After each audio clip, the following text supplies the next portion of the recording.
working directly with Associate Professor, the Associate Vice Chancellor of Industry and Community Networks, Professor Rofina Yasmin Othman. Okay, right.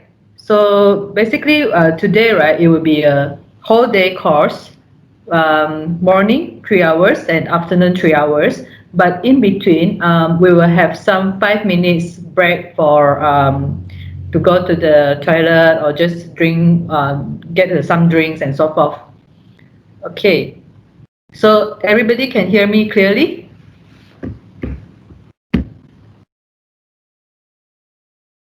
Yes, okay, good. My voice is loud and clear, right? Any audio disruption or anything? All good. Okay, thank you, Dr. Ngu. All right, since we have a very small class here and the training will be like, it's actually like one-on-one, I would say, because it's like only like 5, 6 of you here. So can we, like, I would like to get the audience, I would like to know your background. If you can just unmute yourself for a while, introduce yourself, just a brief introduction. Where are you from? And there's another question that I would like to know is, have you published any paper? If yes, how many? Because the objective of our training today, I will consider today's is a training session, is to help you to increase your research visibility, your outreach, and also your impact for research. So hence, I would like to know everybody's your how many papers have you published, and also where are you from? What is your background? So can we go around? The first name I have here is like Dr. Pravina, is it? Maybe you can just unmute yourself a while and introduce yourself. Yeah, hi, Doctor. I didn't get your name. Can you hear me?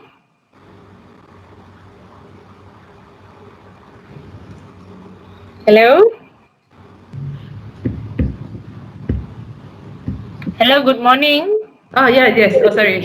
Okay, good morning. Okay. Good Right. morning, Dr. Boon. Yeah, I'm Okay. Well, okay. Can you introduce yourself?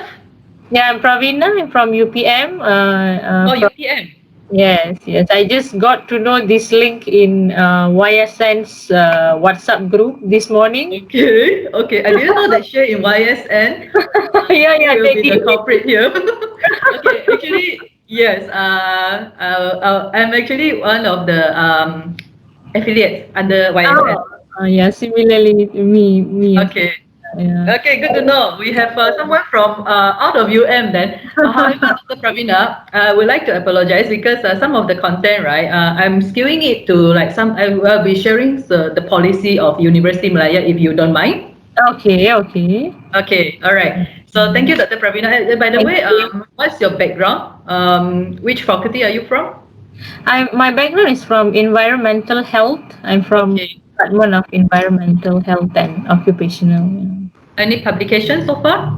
Oh yes. I Any mostly worked on pollutant exposure to human health. Okay. All right. Okay. Thank you, Dr. Pravina. Thank Next, you. Dr. Mu. Hello, I'm Wu from from UM Faculty Uh-huh. of Arts and Social Science. Okay. Good day, Dr. Mu. Have you done any publication? How long have you joined UM? Uh, for the first 2 years, I joined as postdoc, and Okay. after that, I joined the Department of Chinese Studies. Mm-hmm. But in Malay, we call Jabatan Pengajian Tionghoa. All right. My PhD is in political science, but because after joining Chinese studies, so I have to. Most of my publications is about the Chinese society in Malaysia, and maybe once in a while I will co-author with my some other colleagues, looking at the Chinese in Southeast Asia. I see. All right. All right. Good. Okay. Next, Dr. Muzalwana.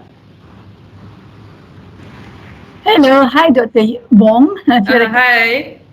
I'm Muzalwana. I'm Uh-huh. Faculty of Economics and Administration. My background Okay. is applied statistics. Applied statistics. So your head of department will be Prof. Go. That's right, exactly. Okay. Yeah. All right. Later we will chat more because I just That's, had a meeting with Prof. Terence, your dean, that's and also the head of department. Okay. All okay. right. The virus, right? Hello. Hi. Hi, good morning, everyone. Good So, good morning, morning. Dr. Bong. I'm Muat Fairuz from the Department of Chemical Engineering, Faculty of Engineering. All right. So, my research focus mainly on polymeric and ceramic membrane. Uh-huh. So, Okay. How yeah. long have you joined UM, and do you Uh, have any publication? I just joined September 2019, just 1 year, a year Oh, all right. before. All right. So, yeah, I Okay. do have some publication during my master's and my PhDs. I see. Okay. Yeah. Okay. Next, Uh, Dr. Zalfa. Hello, Dr. Zalfa. You are unmuted. Can just mute for a while. No, I mean, unmute yourself. Sorry, you're muted. Yeah. Okay. Okay. Hello. Hello, Yeah. can you Yes. hear me? Yes. Hi, Yes. Dr. Bo. Uh-huh. Okay, Dr. Anzalfa from Faculty Business. My research area in marketing. So far, I've covered my research covers in the consumer behavior, branding, and also advertising. Okay. All right. Alright. Okay. Thank Okay. you, Dr. Zalfa. Dr. Leo.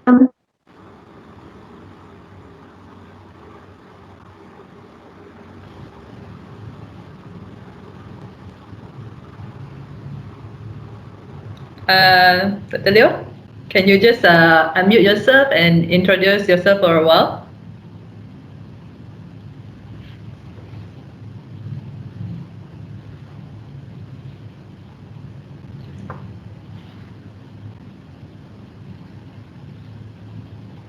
Dr. Leo.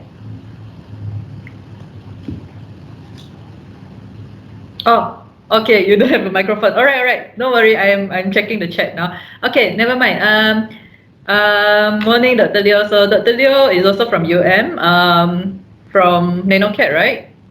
And okay, we can just start. We will start. So basically, can I consider everyone here today as early career faculties, as in you have joined UM and join the university, start your career, and it's less than 10 years?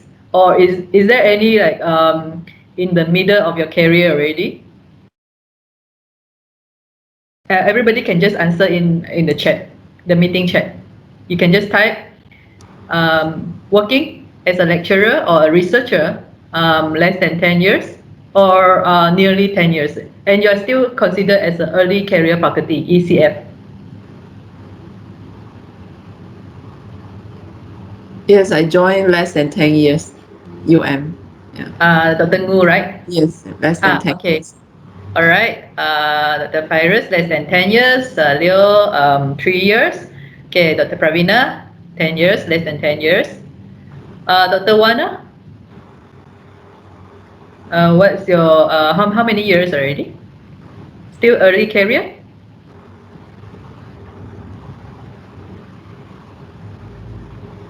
And Dr. Zoffa? Still, okay, serve less than 10 years. I saw. All right, around 10 years. Okay. So, all right, we will continue. Sorry for the this morning because there's some glitch, and I would like to apologize. I'm a full-time non-academician. Like just now I explained, I'm an industry liaison or a research manager.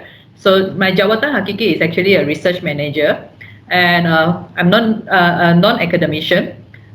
From after graduating, I'll just share my background a bit. After graduating from my PhD, so I served as a postdoc for 2 years. And during my postdoc, my service as a postdoc, I realized that I would like to do more. Because this is just my character. I find it's like a bit boring for me to be an academician. So I would like to explore more. And I got the opportunity to be offered this the non-academician position in UM in the research management. And I joined as research manager since 2015. So slowly from there, I was exposed when I just joined the research management about all the research process. So I was exposed about like grant management, funding, how to source for funding, and so forth. And slowly from there, I was given the opportunity to expand my career in research outreach. So that's where I started to train and to share with researchers to share with researchers how you can actually, after publishing, after your work. So today, right, we are not going to talk about the technical side of all your expert areas about your research work, but I will be very general because we have a variety of background. We have the sciences, we have non-sciences, we have arts and social science here. We have the econs and business as well. So what I will be sharing is more on how, after you have done your research, after publication, what you can do to enhance your impact and also your visibility.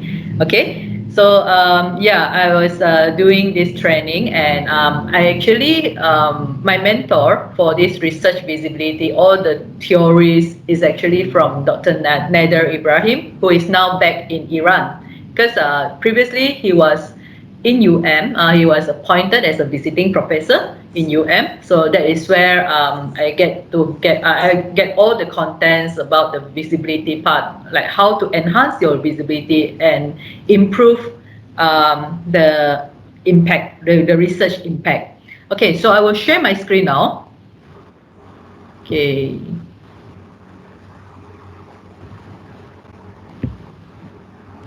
All right. So our topic today, research outreach, engagement, and impact. Previously, it was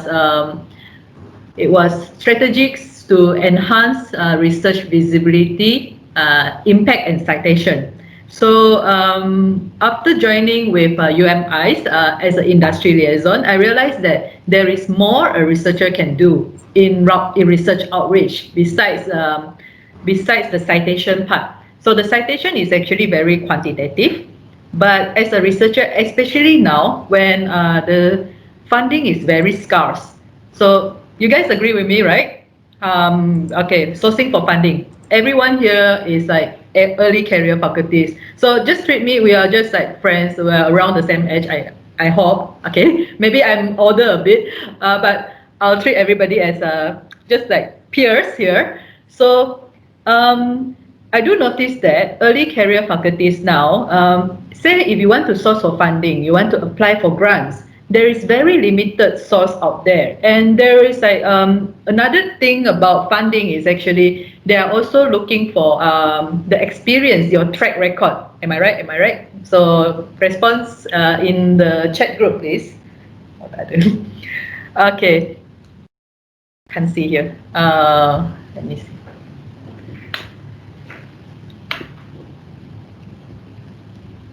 I need to see the response. Okay, everybody, you have like, do you face any problem like sourcing for funding, trying to do, to do your research?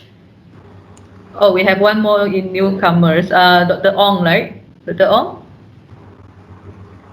Nice to meet you. Nice to meet you joining us here. Hi, Dr. Ong. Hi. Okay, Dr. Ong is from, what's your background? Okay, just now we go around because the class today is quite small and you will be with me for the whole day, 6 hours. So I hope I don't bore you. Okay, so that's why we are trying to make this light, easy, and engaging, two-way engagement. So from time to time, I will just pause my presentation. I'll come back to this screen and then to the video, and I will check in the meeting chat room. So let's say, right, because when I'm going to present later, so during my presentation, I won't be able to see everybody's in the chat.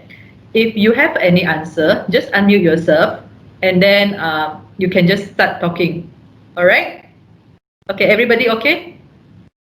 Good?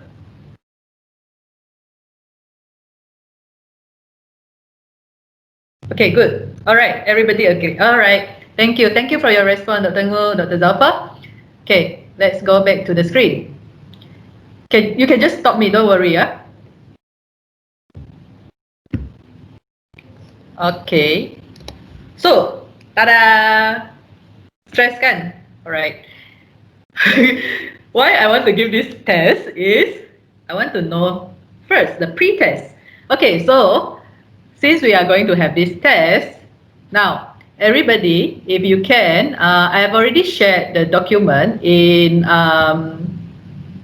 this the document share in the files. If you can go to your files, can you find the pre-post test?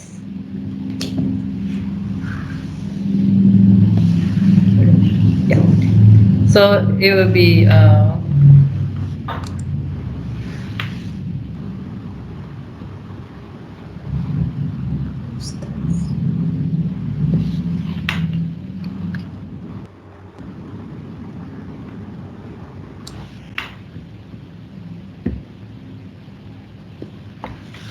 okay. It's in this files. If you click general, the files and pre-post test. So once you open it, it will be downloaded. I think you can download it. Answer for the pre column. Okay, I will just show you. Open this file, and then you will see your name. Why? Because I would like to know after spending the whole day with me, if you get anything out. Okay, that's where we can get. Okay, all right. So please download, because if you answer here, right, everybody will see your name and so forth. Download it. Answer for the column for pre only. Okay. And then after today, I will request everybody to upload this in the file. All right. Okay.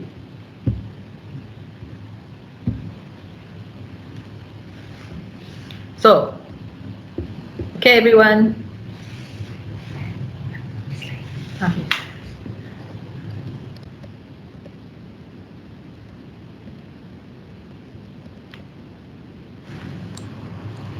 Dr. Wana, okay. Yeah, it's not in the class material, Dr. Zalfa. It's actually outside the folder for class material.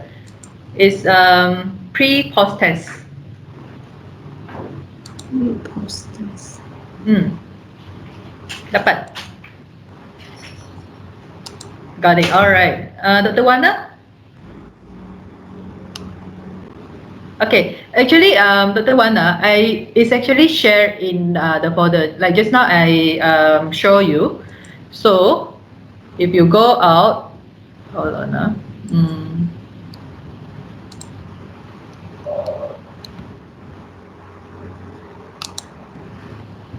Sorry. Okay. Right. You see this one, right? Go back to the main page where there is post, there is files, class notes, and so forth. So go to files, click on files, and you will see class material and pre-post test. So I've already uploaded the pre-post test here. And what you need to do is, please download this, because this is the template. Okay, download it in your own laptop or computer. Answer for the pre-column only. Okay, you have, I just put 10 minutes, but I will wait for everybody, because we are all of us. Actually, I would like to confess, this is my first time doing training online. So if there is anything that, just bear with me. Okay.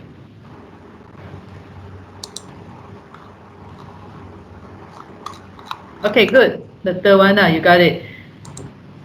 Everyone, okay, right? Answering?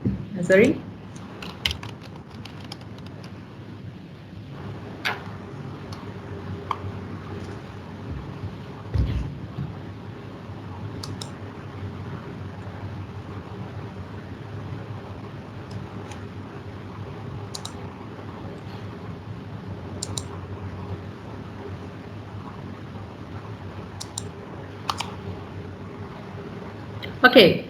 Why not we do this? Once you have done, just let me know and put it in the chat, or you can just unmute yourself and say you are done.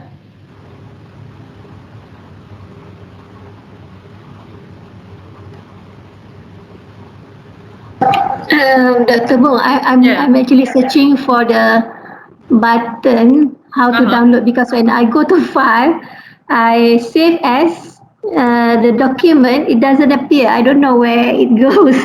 Okay. Wait, yeah. We click file, then can I save as? Yeah, you can just save as and then write your name in the file, for the file But, name. but I couldn't find the document or rename. Ah, There rename, download a copy, download as PDF, download as ODT to your oh, computer. So when I download a copy, I don't see anything. okay. All right, hold on. How do I go back?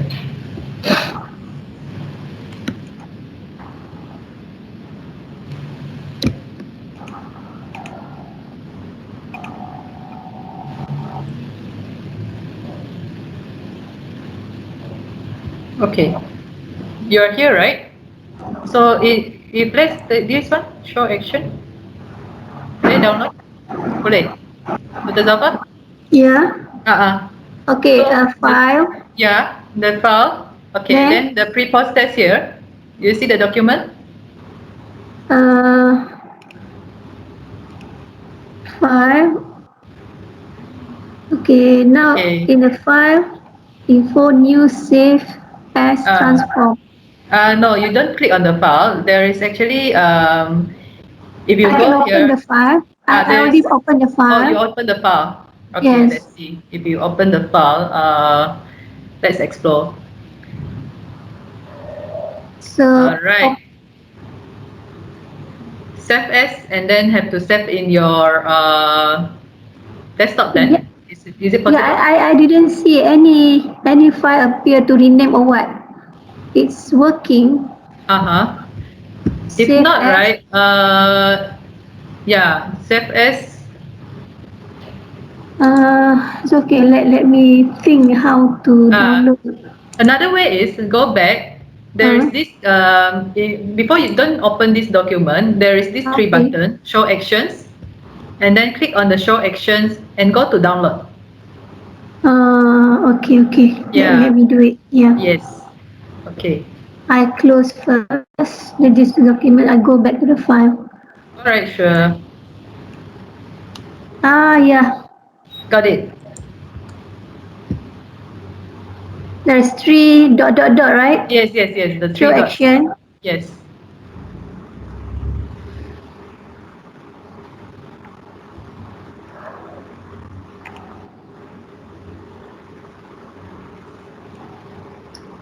Yeah, I can see the file is in my Okay. download folder.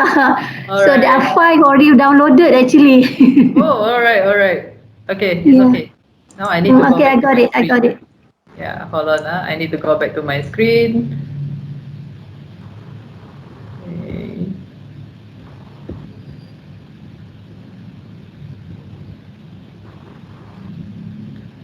Yeah. Now I need. All right. Everyone already answered. Okay. We give Dr. Zalfa some time. All Okay, done. so what actually the instruction you want us to Uh, complete or what? Complete in the pre-pass pre one. Three. Yes. Just write your answer in the pre. I saw the answer already. True. Why is already filled up? I guess somebody filled out, is it? I downloaded those already completed on the form. Perhaps. Oh, okay.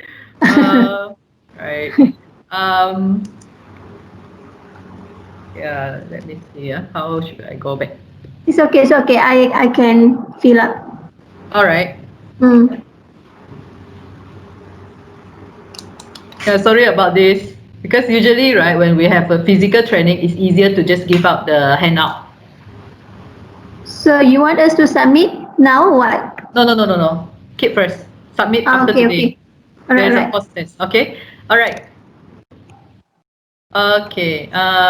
Dr. Wana, Dr. Fairuz, Dr. Ngu. Dr. Pravina? Oh, done.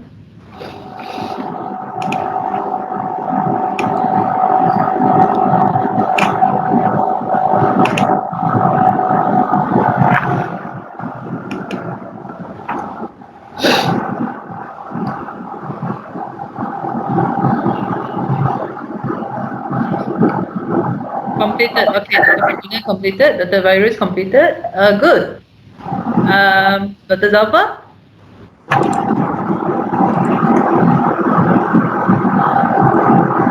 Uh, Dr. Gu, your phone. Okay, thank you.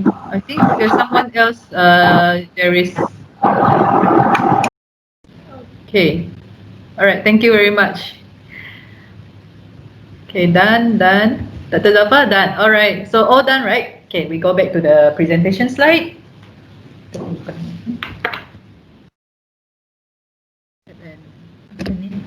Okay.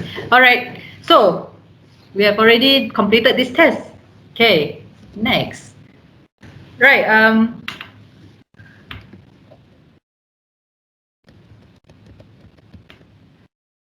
Okay. Thanks, Ubu. That's the reason why I want to come to EDEC today. All right. So course synopsis. When you sign up for today's course, right? I guess the topic itself is interesting.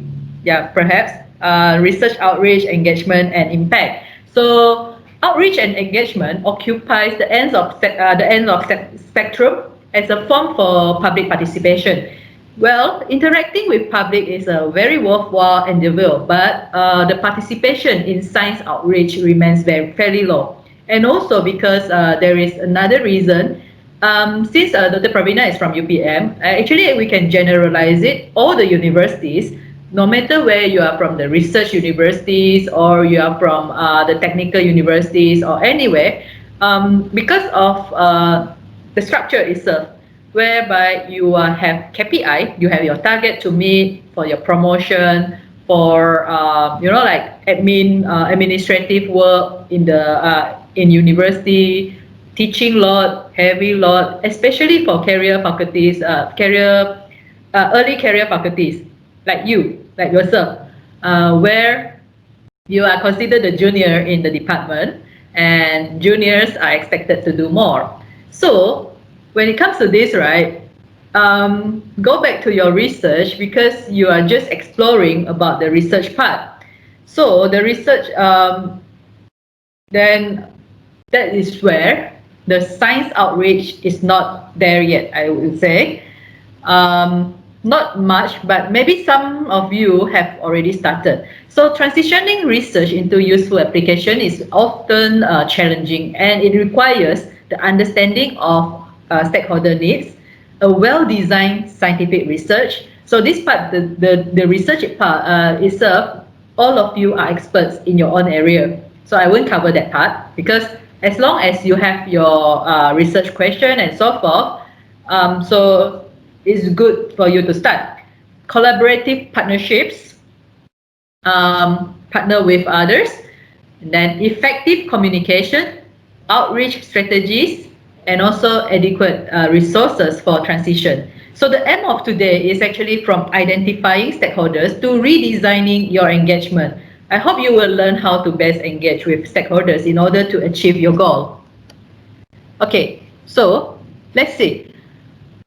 The research life cycle, you start your research with inspiration, with idea.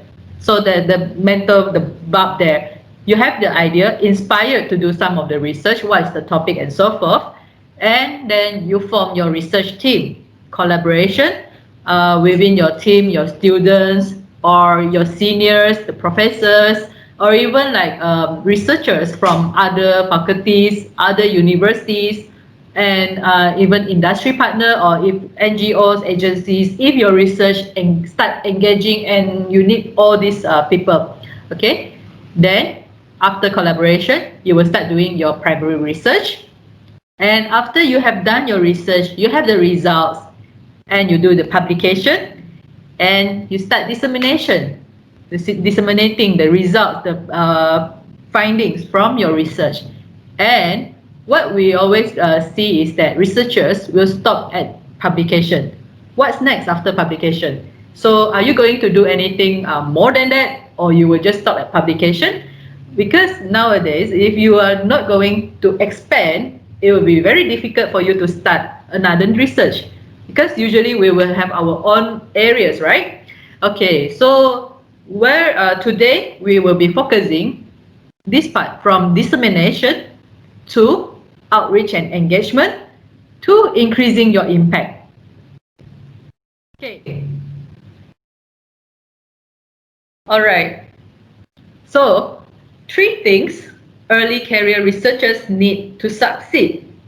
First, publication, the publishing, papers publishing. Okay. Then, secondly, is networking. And finally is looking for research funds. But 50% of the research publication are never read. So even though, let's say, for example, each of the university, you have your target, even like department, you have target. Every year, how many papers do you have to publish? 2, 3 ISI paper or Scopus or anything.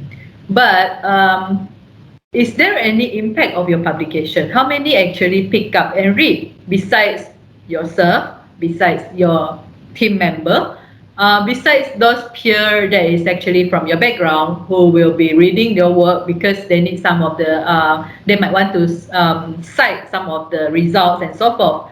But the reality is 50% of the research publication are never read, and what is worse and most saddening is that 90% never been studied.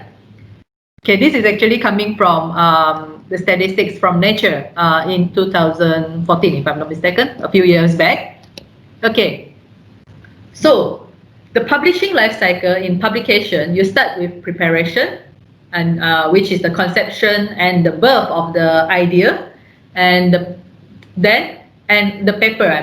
Okay. Then after that, you submit, and at the submission, after submission, it will go to peer review, and then if everything is okay, publish the paper, production and publication, and phase 5, the promotion part, the dissemination and also archiving. This part is actually all most of the researchers have never been to this part, the phase 5.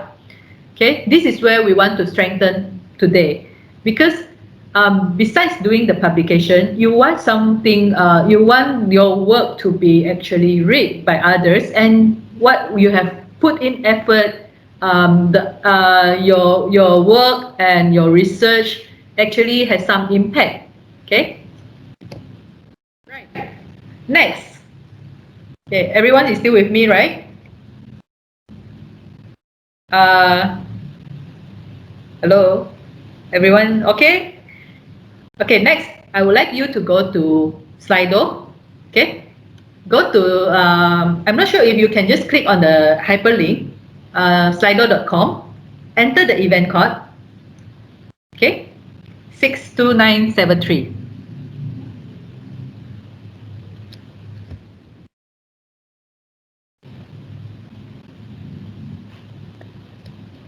Okay, you have been to,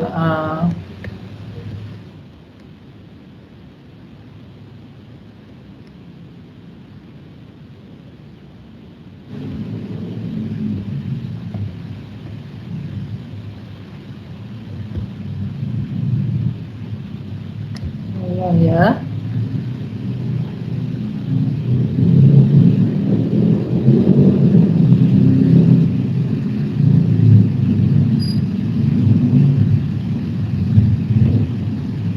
Okay.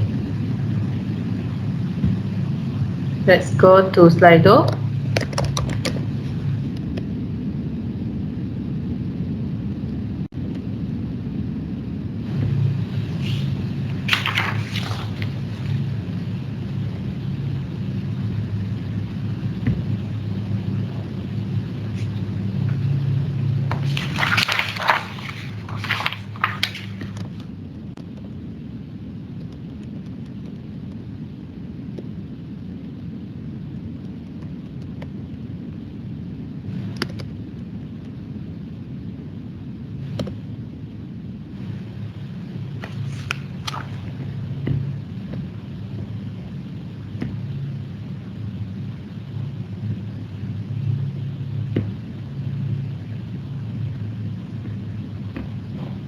Okay, so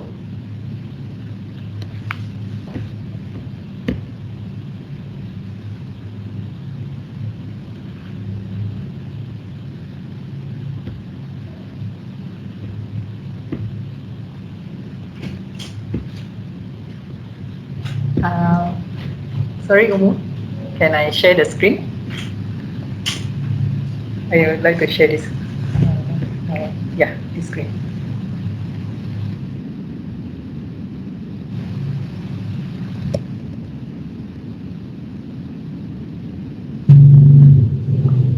Okay,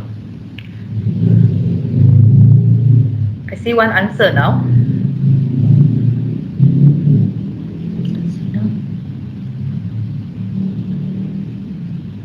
I'm going to share the screen on for the Slido part.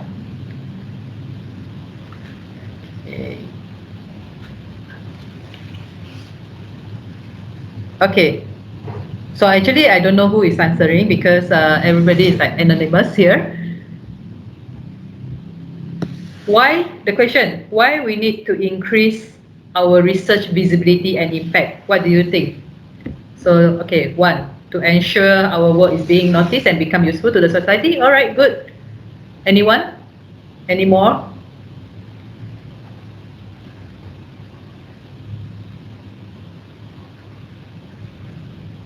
Oh, hello. Sorry, Dr. Wana, I just see your message.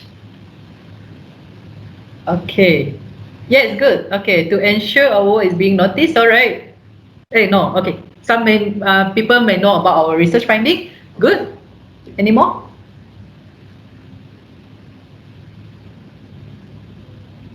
Share knowledge with peers and public, right?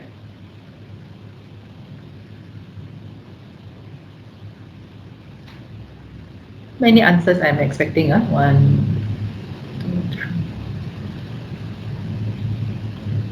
Okay, I think, okay, put theories into application. All right, good. Okay.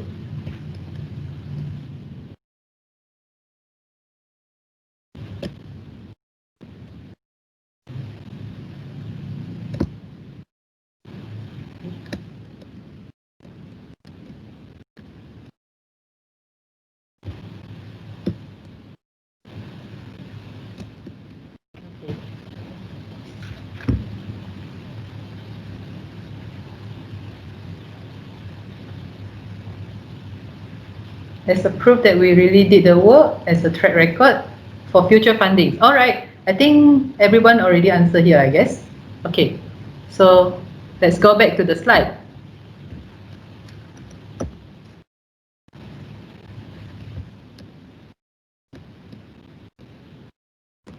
Okay.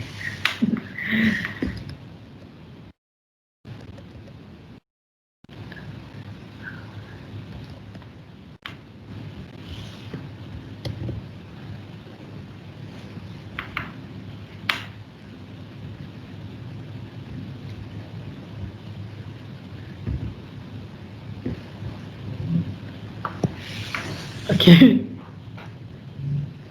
All right. So we already gathered your answer just now. Okay. So I guess because just now we see all this, right? Why increase visibility and impact? Reputation. Make sure people know about your research and use it. I remember somebody answered applied, not just theory. Take control of your research, outreach. Yeah. Then, in order to build a reputation of yourself, so that people know it's actually your brand and recognition. Higher promotion. Anybody mention this? Because the visibility and impact is actually one of the things that will help you to get promoted. What's the criteria of promotion? Your H index, right? Okay. And yes, get more funding. So yeah, I remember seeing one of you answered getting more funding. Thank you very much. Thank you for answering and your participation in Slido. Okay, next. Familiar with this rankings? Why? Okay. Actually, sorry, Dr. Pravina, just as I mentioned, Yes, UPM is also the same because research university, we are all going for rankings. Okay. No Right. problem, no problem. Okay. Yes. Why rankings? Everybody is like talking about the QS ranking, the THE ranking, the UI, and so forth. Okay. Now there is a new one coming up. It's also under the THE. It's called the impact ranking. So I'm quoting using UM's ranking. For 2019, UM ranked 100 to 200 in the column of 100 to 200 for this impact ranking. But 2020, we improved a bit to 80. And what is this THE impact ranking all about? So for your information, right, because of the position of University Malaya as a research university in Malaysia, so ranking is actually part of our bread and butter. And we are participating in this impact ranking. So the impact ranking is actually looking at the SDG, the Sustainability Development Goals, with the scores. So for the case of we score in partnerships for the goal. Okay, partnerships, strengthening the means of implementation and revitalize global partnership. And then global education, yes, we did quite good. Sustainable cities and communities, yeah, we are one of the we rank in the UI, in the green matrix ranking. Okay, life on land, good health and well-being, and yes, that was last year. Okay, no, not last year, this year.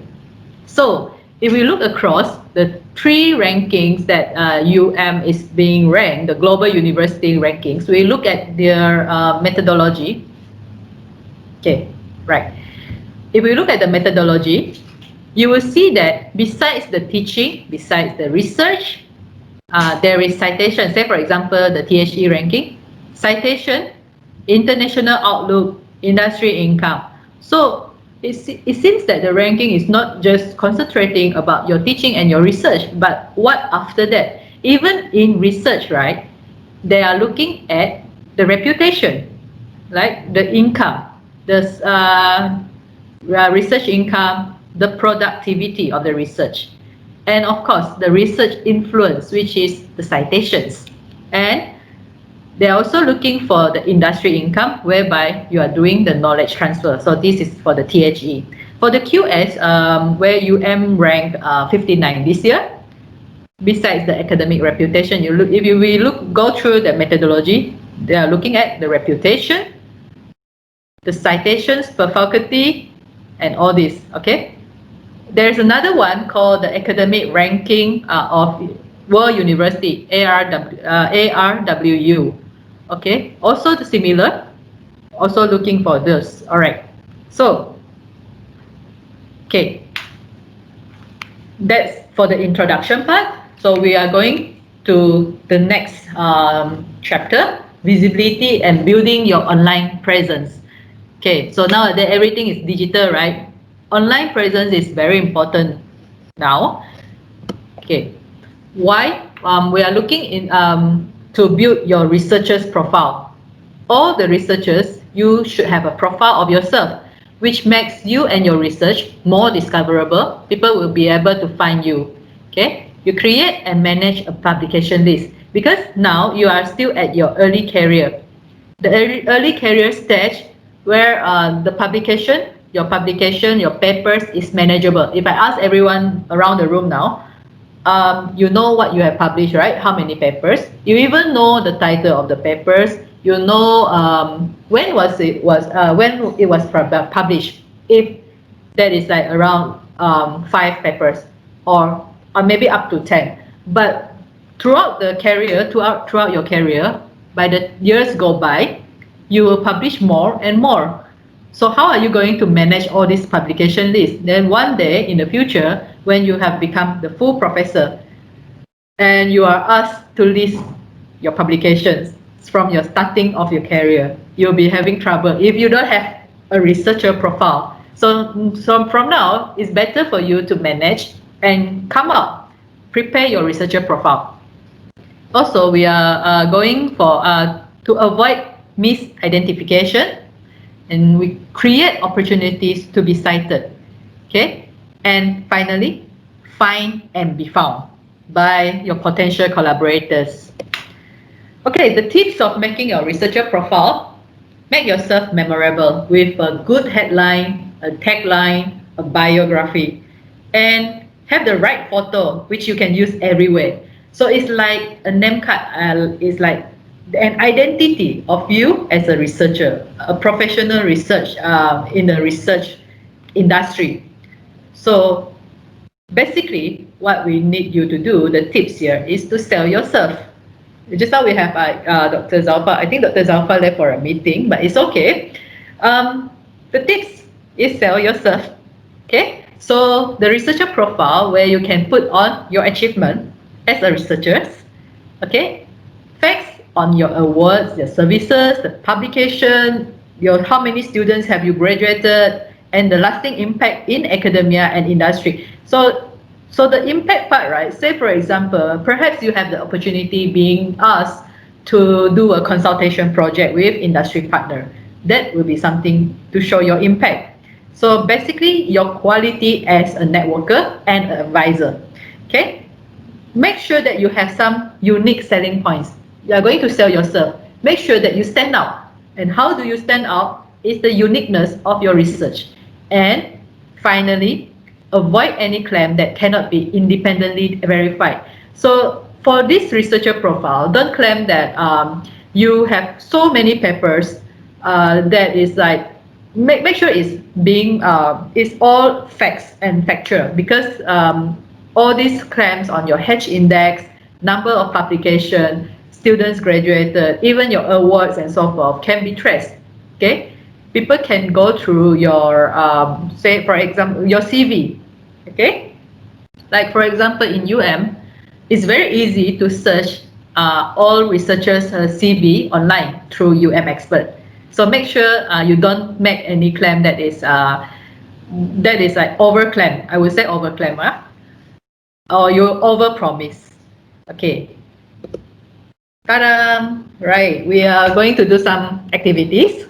Okay, just prepare a short biography. If you have any papers in front of you or not or anything, okay, with not more than 100 words. Prepare a short biography of yourself. Based on these tips that I have just given to you, okay, you can ignore the photos, but how are you going to make yourself memorable? Okay, how are you going to sell yourself? So I'll give you 10 minutes to prepare a short biography of yourself. Okay, we start now, 10:04, okay, 10:14. All right, everyone? Okay, please prepare a short biography. And after this, I will just pick up your names here and ask you to just unmute yourself, and everybody will listen to you, okay?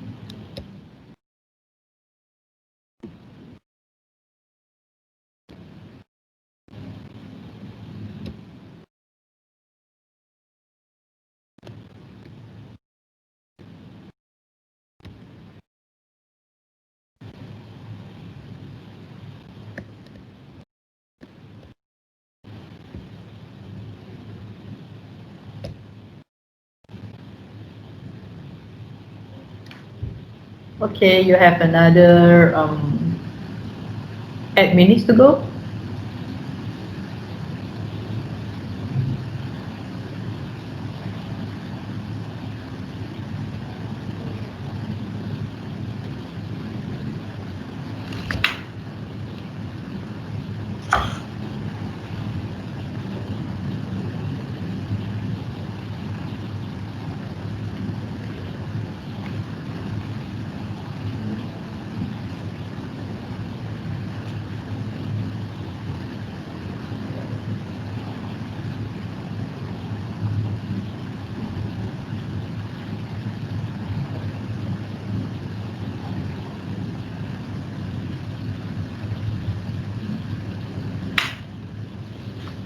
think I just see, okay.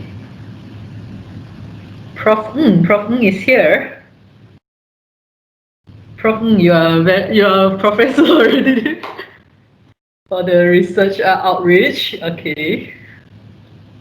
And hi, Dr. Gary. And Dr. Adiani, who just joined us, right? Okay.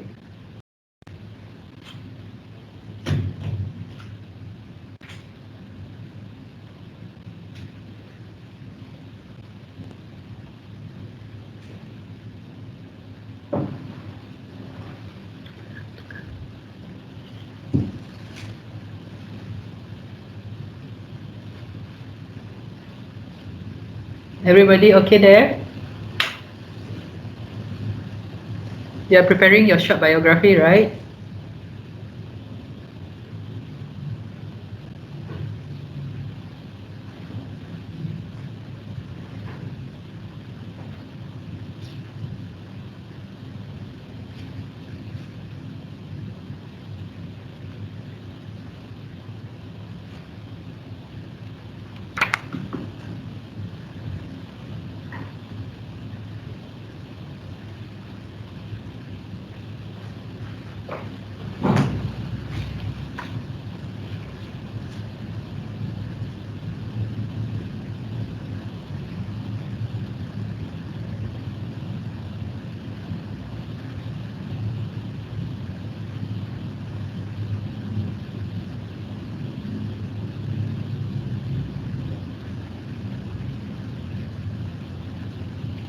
Okay, another 6 minutes.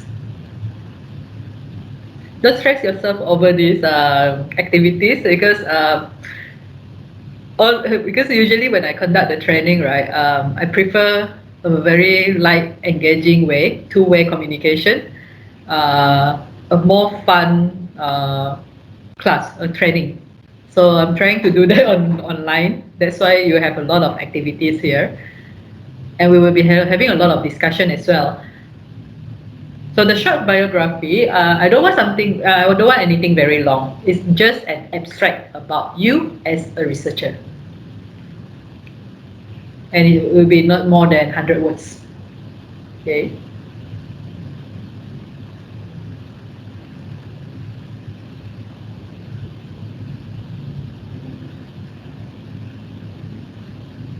Anyone has already completed your short biography? You want to raise hand?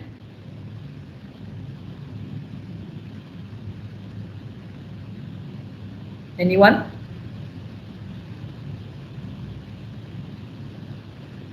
Oh, still writing, right? Okay, I tell you what. Everything that we are doing today, all the activities, it won't go in West. So whatever we are doing today, I'll make sure that you upload. Maybe you can refine. Upload it in your CV, in your LinkedIn, your ResearchGate, your expert, anywhere where you have to have the short biography, the CV part. So you will see that throughout the whole day training session, everything is actually what we need as a researcher, what you will be needing as a researcher.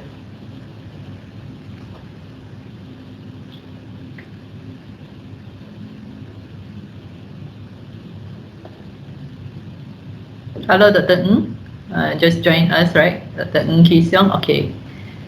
All right. So if you just join us, it's okay.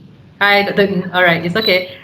If you just join us, basically what you have missed is introduction about today's course and the synopsis and some activities. So now we are doing another activities. I would like everyone to prepare a short biography of yourself with not more than 100 words. Yes.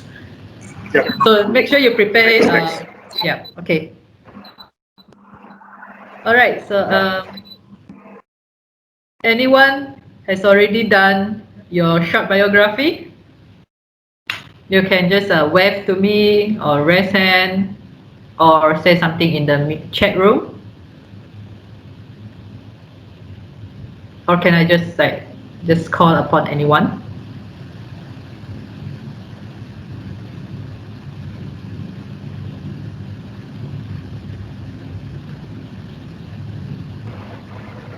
I can start. Oh, Dr. Ng, you want to start? Okay, okay. Right, Dr. Ng, share your short biography with everyone here. Not more than 100 words. Yeah, no problem. I am trained in translational medicine and had the luck and opportunity to join a very large research team headed by Prof. Bhavin Kumar of Kumar and Clark and my prof, who is Professor Kazim Aziz, in the Wingate Institute of Neurogastroenterology in London. All right. I think it actually allowed me to see quite a lot of very interesting different aspects of research, as well as the kind of like human side of things, as we were concentrated quite a bit on human-based research. And I think coming back here, I've actually been trying to see if I can get involved in more work in this area, as well as trying to look into other areas that kind of got me interested in, which is the ethics in relation to medical research at the moment. Thank you very much, Dr. Ng. Thanks. Okay, so Dr. Ng's short biography is very, very, very unique, whereby he focused on the research areas and also joining a large team, with a professor who is well known in the area itself. So anyone else would like to share your short biography? I'll just pick another one, then we can continue. Because the reason being is I would like you to, okay, let's go back to cover this, where you can sell yourself. If we recall from Dr. Ng's sharing earlier, so he covered the highlighted quality as a networker and advisor and having a unique selling point. Thank you very much, Dr. Ng. Okay, so who else can we call?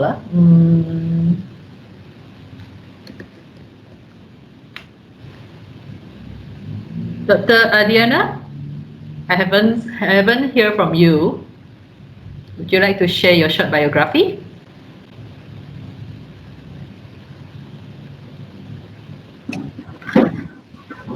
Adiani, isn't it? Oh yeah, Adiani. Sorry. Okay. Sorry. Okay, Yeah. hi everyone. Morning. Morning. Right. Sorry, Dr. Adiani. It's okay. Okay. Okay, Dr. Adiani Aziza obtained her PhD degree in 2015 from Faculty of Science, UM. Her expertise is in protein folding, denaturation, and enzyme stability. After graduated, she joined the Department of Oral and Craniofacial Sciences, Faculty of Dentistry in December 2016 as a senior lecturer. Currently, she also doing the drug protein binding studies to get insight into binding mechanism between the drug and protein. That's all from me. All right, thank you, Dr. Adiani. Okay, maybe in the very near future, I will hope that you can add more.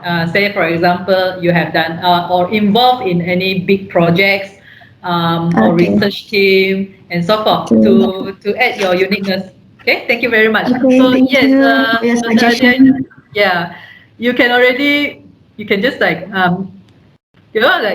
trim it a bit, and then the whole thing put in your UM expert. Okay, so okay, all right, thank you everyone. So we will continue with our training for the researcher's profile. Okay, now you'll be hearing from me again. Researcher's ID. So the researcher ID, it gives author disambiguation a good name and enhance your discoverability and also ensure credit where the credit is due. So what is in a name? Because, all right, there's a disclaimer that I would like to put here. So this page is designed to assist the academic staff of the UM with your account for in Pablons or researcher ID. UM subscribe to researcher ID, and every researcher has a researcher ID.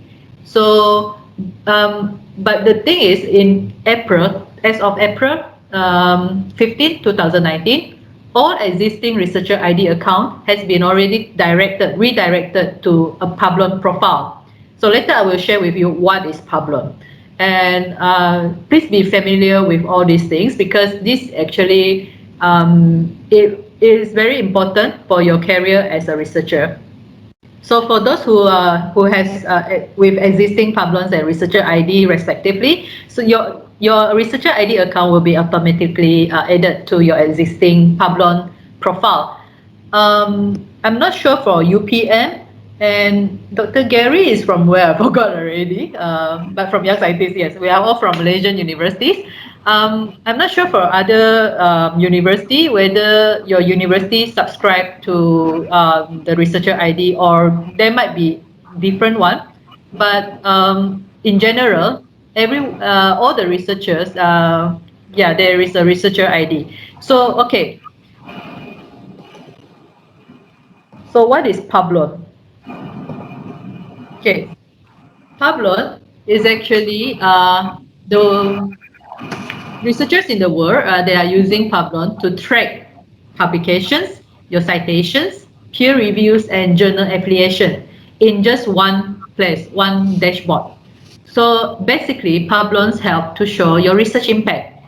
Okay, so this is a researcher profile. It's actually an existing researcher profile where the university subscribe to. All your publication can be easily imported from Web of Science, from EndNote, or other bibliography reference manager. And it is a trusted citation matrix because they're import from Web of Science, and verified peer review and journal editing history. Okay, and you can download the record. So how to log in or register? Okay, so Pablo used the same account, which is used to log in to your researcher ID and also Web of Science. If you remember your, because all of us, we have a researcher ID when we start our career, our work with And once you already registered your researcher ID and Web of Science, you do not have to register for Pablon again. So what we need to do is go to Pablon, right? Web of Science. Okay, go to Pablon. Okay. Then, when you are at the pablons.com this page, you will see the sign in option. Enter your email address and password. So I don't know whether you are using your email or you have a separate one, but basically this is the front page of Pablons. Would you advise us to use the email, or should we use our own email usually? For this one, to sign in, is it? Yes, that's right. I think I think you'll be using your email and password. Yeah. Because of the affiliation. Okay. Okay. Noted. Okay. So doctor, don't worry about this. I will go through the theory first. Later we will go for the activity side. Okay.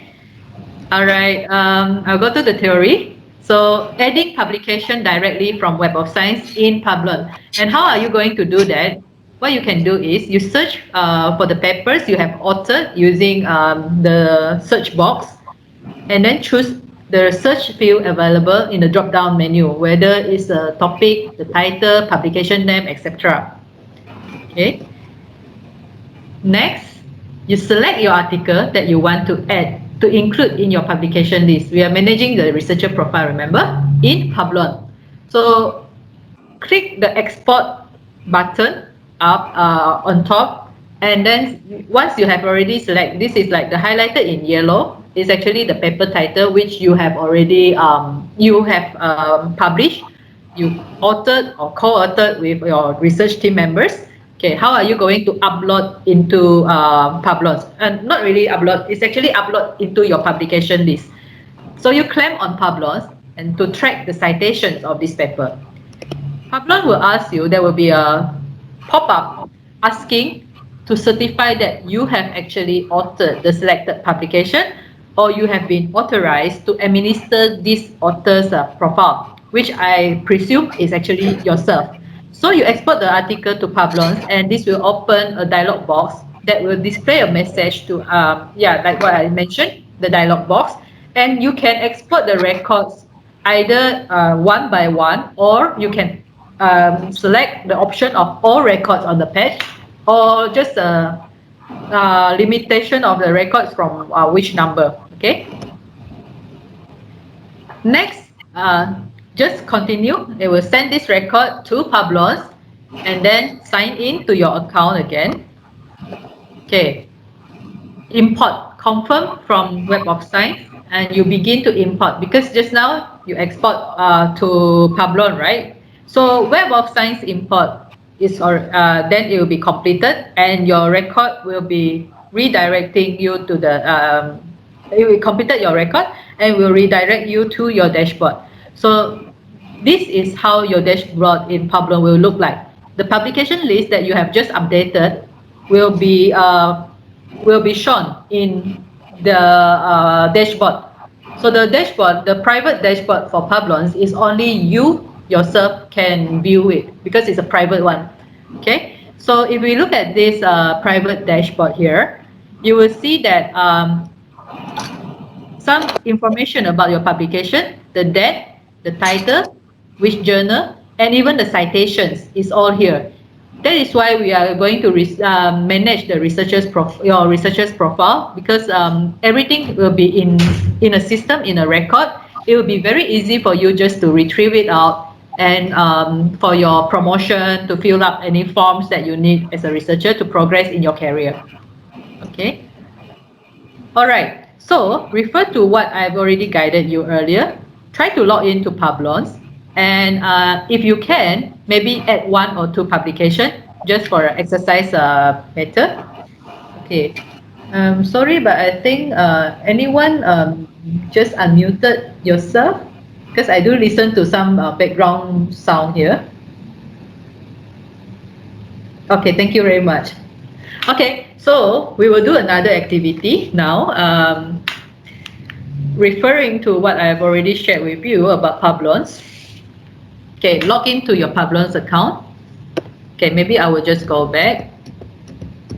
You refresh your memory, log into this account. But don't worry about that, because for this part, I actually share with you how you can export all the publication.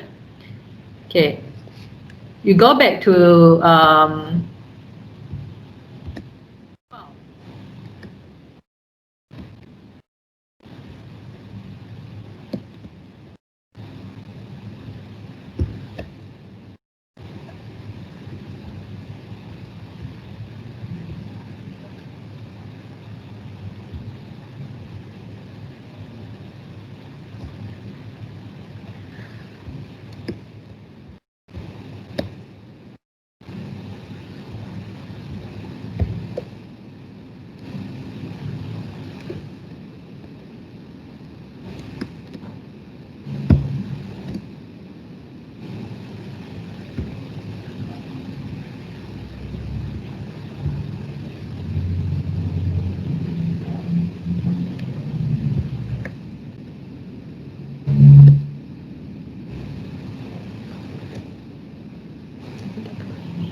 okay, if you can go back to the general pause earlier. Oh, you want to share this? Yeah.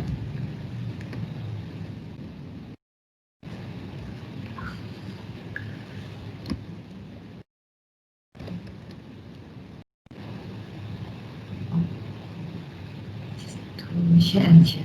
Okay. All right. So I will go to this screen. All the guide just now, right? You go to files, and then go to class materials, and this is the one, the Pablon adding publication from WOS, Web of Science. So this is actually the guide, the complete guide that I've retrieved from library on Pablon's how you can actually add publications directly from Web of Science. If you go through, it's actually some of the screenshots that I already shared just now on how, say for example this one, where you can export and select claim on Pablons and so forth.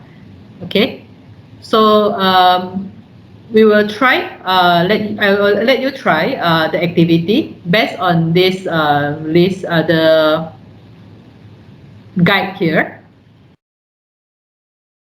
Okay, for this activity to upload some of your publication. We will spend, like, say, for example, 10 to 15 minutes. Okay, just based on this guide. So I have already shared all this guide, and you try to log in and upload your publication. If you can log in once, at least you have hands-on now and today during the training today. Okay.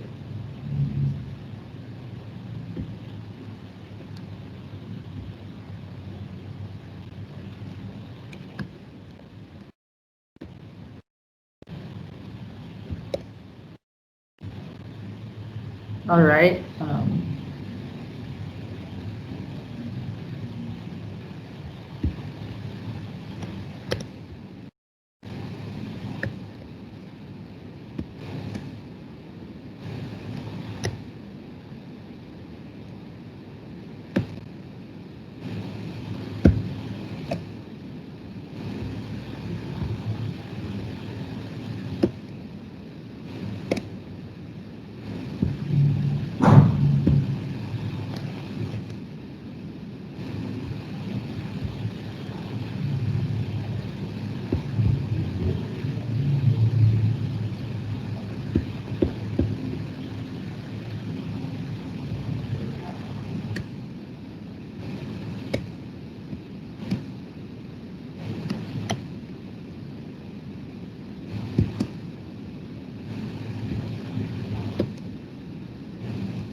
Okay, everyone still with me?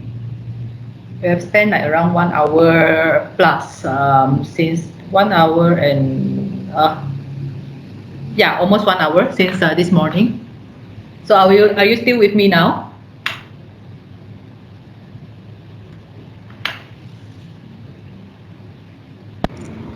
Yes, we are.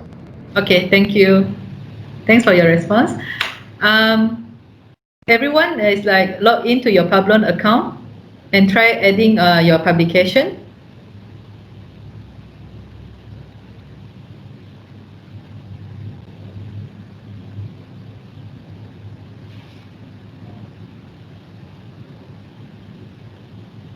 Do you have any questions or anything you face, any difficulties when you are trying on this Pablon?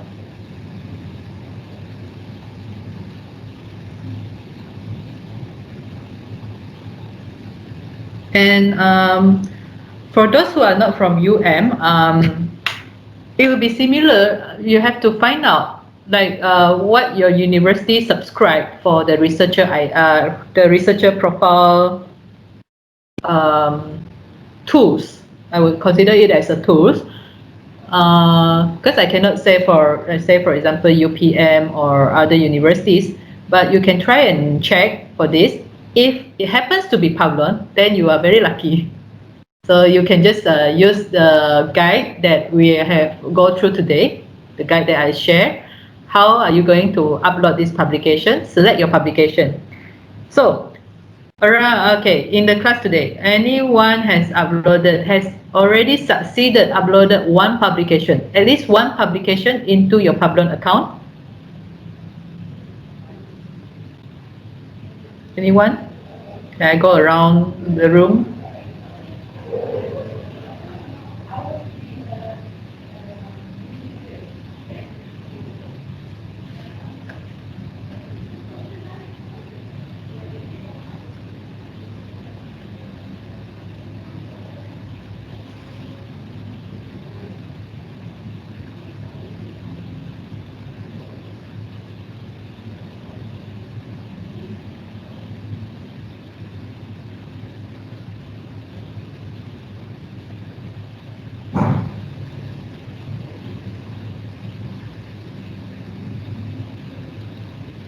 Dr. Pravina, perhaps you can share whether UPM is using Pablon or you have others. They actually asked us to provide Scopus ID and Google Uh-huh. Scholar. That's all. Scopus ID. Okay, it will Yeah, be yeah, actually similar. Actually yeah. similar. Yeah, because Pablon links with Web of Science and Mm, UM. We also have a Scopus subscription. So mm, the steps is actually similar. If you go to your Scopus ID, you log in and you click on your publication, search for your own publication, mm, and mm, then claim them as your mm, mm, publication. Okay, mm. Yeah. so have you updated one at least Still, today? still exploring. I'm still exploring. All right, it's okay. Thank you. Okay. How about, let's see, Dr. Ngu? Hi, Dr. Ngu. Are you there? Oh, yes. Okay. So any problem? Do we need to sign in with our account because I forgot my Oh password? yeah, yeah we do. I'm still sorry. Yeah. There's so It's okay. many It's okay. accounts and passwords, so I couldn't remember. Maybe I also changed my PC, so that's why I lost it. So All I'm right. All right. still looking for it. I'm sorry. But never mind. At least because the guide, I already provide the guide, the one that we go through earlier. So if you can look for your password and then at least update your publication. Sure, Why? sure. I will share with you all of you why. Okay. Why Mm, I'm asking everybody to update your publication list in this because for UMCAS, the Pablons is actually when once you update your list of publication, it will link back to your expert where the H index and the list of publication and so forth is there. Okay, there's actually guide. Can't remember whether it's actually integrated. The two system is actually integrated, or you have to do something else. But I'm very sure for one thing is that the H index for whatever is in your Pablon is actually linked directly to your H index shown in your expert. Okay, because in your expert, if you open to your expert, there is actually the Pablon's ID, Pablon's part or research or your researcher ID. I can't remember the layout. Okay, never mind. Let's see. Dr. Virus. Hi, Dr. Virus. I just unmute my mic. Yeah, I've Okay. tried to log in because similar to one of our friends, I forgot the Uh-huh. password. You So I forgot just the password. I just link it to my Orchid, Okay. and Oh, then I good. try to Good. go back to the All Web right. of Science. I mean, they're basically a place that we can recover our password. I'm doing it Yes. now to Yes. recover. Yeah, right. That is Yeah. why it's very fun to have this kind of training sharing with all the young researchers.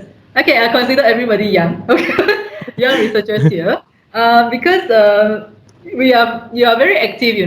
We are all very active. You will look for some alternatives. Okay, but at least good that if there's nothing that I mean like one of the thing which I see from the 1 hour, the past 1 hour, is that at least you realize that you don't know your password to log in. Yeah, true, true. Okay. All But right. basically, once we link, for example, like in my case, just now I was trying to link it with Yes. Orchid, right? So basically, it's quite straightforward, and then we can just simply export. Is it Yes. export? Import. Sorry, yeah, Yeah. Import. and Import. then it Yeah. do it automatically. True. But I'm still Um, confused. Why do we have so many different this kind of profile? ID. Okay. Yeah. I'll tell you later. Okay. Okay, Thanks. I'll tell you later. But the good thing is Orchid ID, used to be researcher ID, but now no more. We are not using the researcher ID. It's actually the Pablons. Okay. So the researcher ID is there. It links directly. So why? To answer Dr. Virus' question, why do we have so many IDs? Um, Researcher ID is meant for Web of Science publication, which is is used to call the ISI papers. Okay, then you have like just now Dr. Pravina sharing Scopus ID. Okay, is for the publication published in Scopus. Basically, they are the same industry but different company.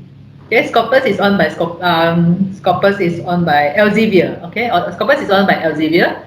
Web of Science now taken over by Clarivet Analytics. So it's another big company, publishing company. And then yeah, you have the ORCID ID. Okay, we will share about the ORCID ID after this, because I'm also including ORCID ID as a researcher ID in this training. Okay, so all right, I think we will move on. Already given you the 15 minutes for you to rest for a while and then do some activities while I keep on talking. Okay, we will move on. I hope everybody is clear. Okay, in case you don't know or you forgot about the steps for how you can add your publications, okay, the materials I've already shared. There is a guide for you to update, to select and also to import your publication into Publons. All right. So I will continue. Okay. Can I ask everyone to mute yourself? All right. Thank you. Okay, we will continue with ORCID ID. Dr. Virus just now mentioned about ORCID ID. So it's also one of the things for researchers profile, which is the Open Researcher and Contributor ID. So ORCID is actually a registry of unique identifiers for researchers and scholars, which is actually open, it's non-profit. You can sign up, it's free. Okay, ORCID is actually like a hub. It connects different ID systems through the open identifiers. Like say for example, publishers. If you remember previously, say if you want to submit paper in Sage publication, Sage publisher, or in Wiley, okay, or one journal which is under Wiley, or in I can't remember. I think okay, if I'm not mistaken, Sage a few years back, when you want to submit your paper, you are asked to register yourself, and you are given for this username and password. Okay, when you enter your username and password, there is a profile where you have to fill in all your particulars and everything. Okay, this is all for submission of papers.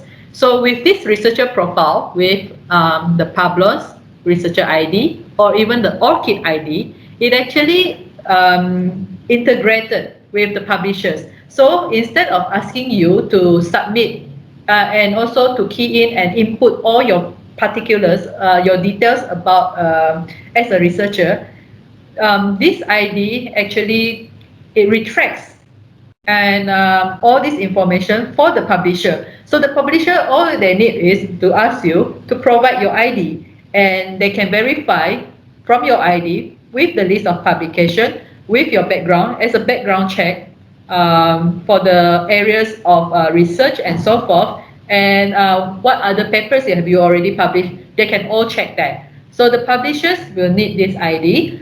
The funders will use the ID, even higher education and your employers. Okay, so let's say for example, if one day you are being offered a position as a visiting professors, or you have some collaboration, I would say visiting professors, or what else? To another university. So say you are doing your sabbatical in overseas or in other universities outside of the current one, which is like or UPM or the current that you are working in. And this higher education, their office, they will check through your background. It's a background check. It's actually like our IC, our identification card, but this is specifically for you as a researcher. Okay, so why we need all these researchers ID or the ORCID ID or the Publon? It's actually to differentiate you from others. So the name disambiguation, because say for example, I have one example here. Muhammad Imran. Okay, there is this one Muhammad Imran. You don't know whether this Muhammad Imran is from from UPM, from UKM, or even from Iran or Indonesia or Singapore. Okay, so how are we going to identify this name with the affiliation? Because the reason being is that the publication published by Dr. Muhammad Imran, okay, might be, Dr. Muhammad Imran A is actually from UM, for example. There is another Dr. Muhammad Imran B who are actually from UTM, okay, for example. They are actually different people with the same name. So it's not something uncommon, because this is not just for Muslim, but Chinese also the same. Okay, Chinese, even like all other race, and there will be some name which is actually similar in pronunciation, or even like the same exact spelling. There will be cases like that. So what will happen here is, if you have others who are sharing your name, the same name, your citation will be splitted. So it will actually split the citations. Instead of all these Muhammad Imrans going to one person who is affiliated with UM, it has already been split to others. Okay, you have the Muhammad Imran B, Muhammad Imran C, and so forth. Okay, so ORCID ID, what it does, before, okay, you have the first name, the last name, the middle name, the transliteration, and after that it is all with one ID, which is 16 digit. It's like your MasterCard, your credit card, 16 digit, okay, identify directly to you. So say for example, if we look at the after for the ORCID ID here, the number one, with number ending with 4653, that Maria is different from the one ending with 8712. Okay, ID added with is 8712. All right. Okay. So like what I mentioned just now, ORCID is actually a hub for integration. So publisher integration nowadays for Elsevier, for Thomson Reuters, Nature, and other major publishers, they've already started to integrate ORCID ID into manuscript submission, manuscript submission process, so that they embed the ORCID identifiers across scholarly research ecosystem, so that they don't have to ask you as a researcher who wants to submit a paper or manuscript. You don't have to input your particulars for every time when you want to submit the paper. Okay, ORCID ID is also being pushed to publication repositories nowadays, such as PubMed, okay, which actually tag on each of the authors and link them back to your ORCID. Another integration is like just now I mentioned about funders, where the grant submission integration for big funds overseas, like the NIH, the National Institute of Health, NSF, National Science Fund, and other federal agencies are planning actually to integrate this ORCID ID to their platform to link researchers, the grants, and their output.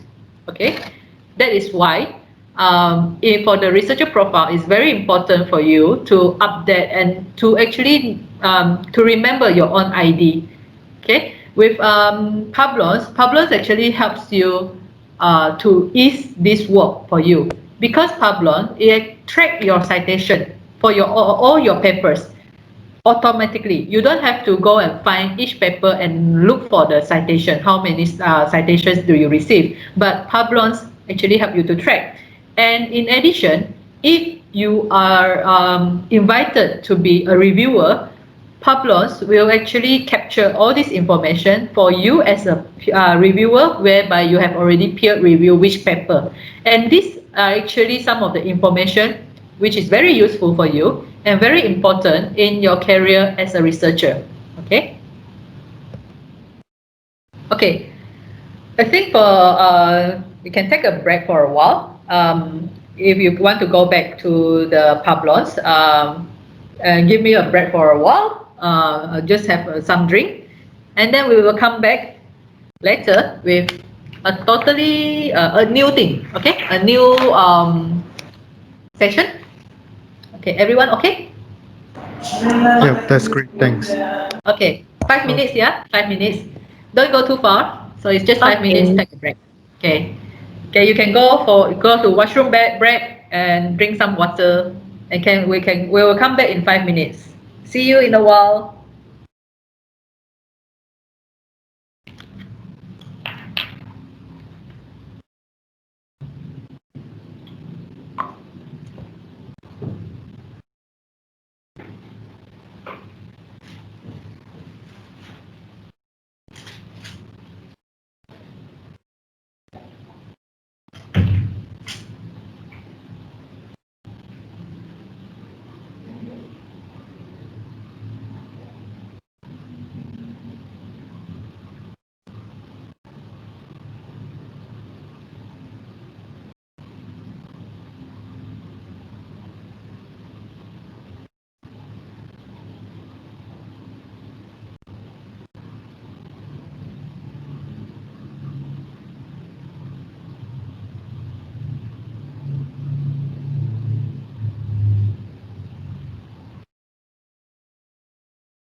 Saya letak background video. Okay. So that tak nampak.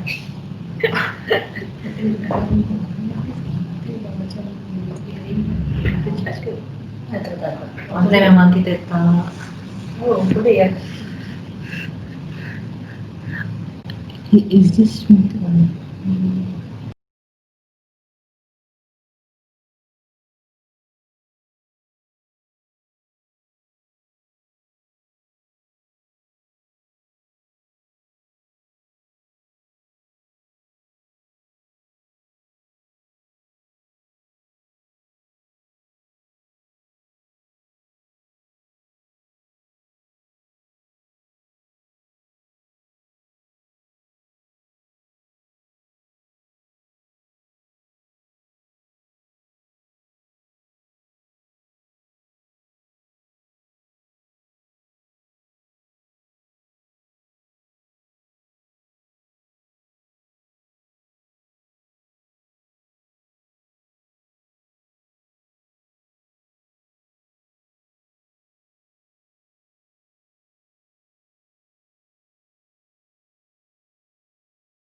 All right, everyone.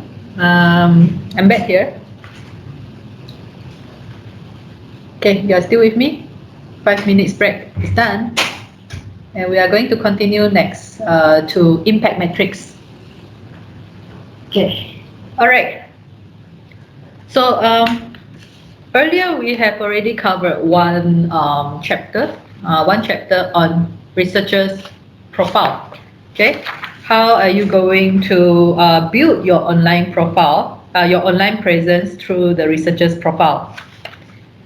Now, we will be looking into impact metrics. Okay, what is impact metrics? It's actually a measure of the quantitative impact of either a journal article or a journal, particular journal, individual journal, or even you yourself as an individual researcher, as a researcher. So it considers things such as citation counts. Say, for example, for researchers, you are being asked about your H index, what is your citation count, how many papers do you publish. So all these they are considered as impact metrics. Okay, there are things others such as the download counts, mentions, which is within or outside the academia.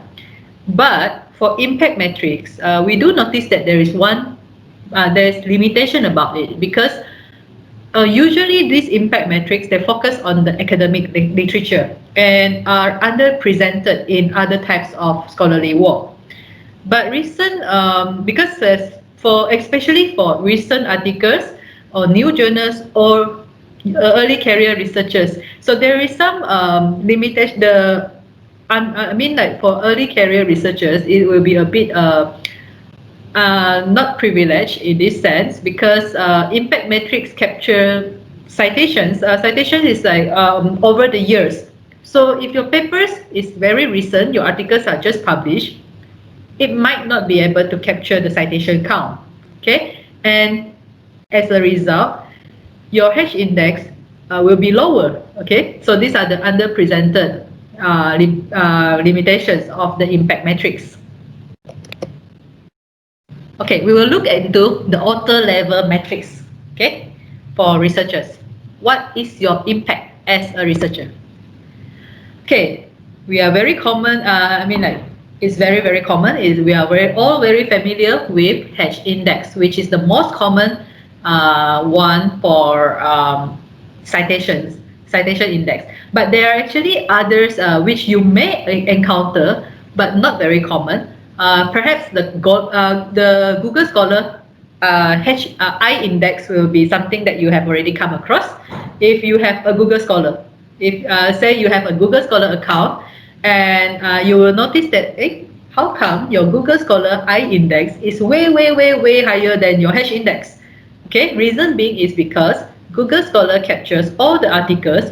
They didn't count as like it can be articles in anywhere, in website, in it's just not limiting into to our articles in the Web of Science or Scopus articles, but Google Scholar counts everything, okay, which is being cited.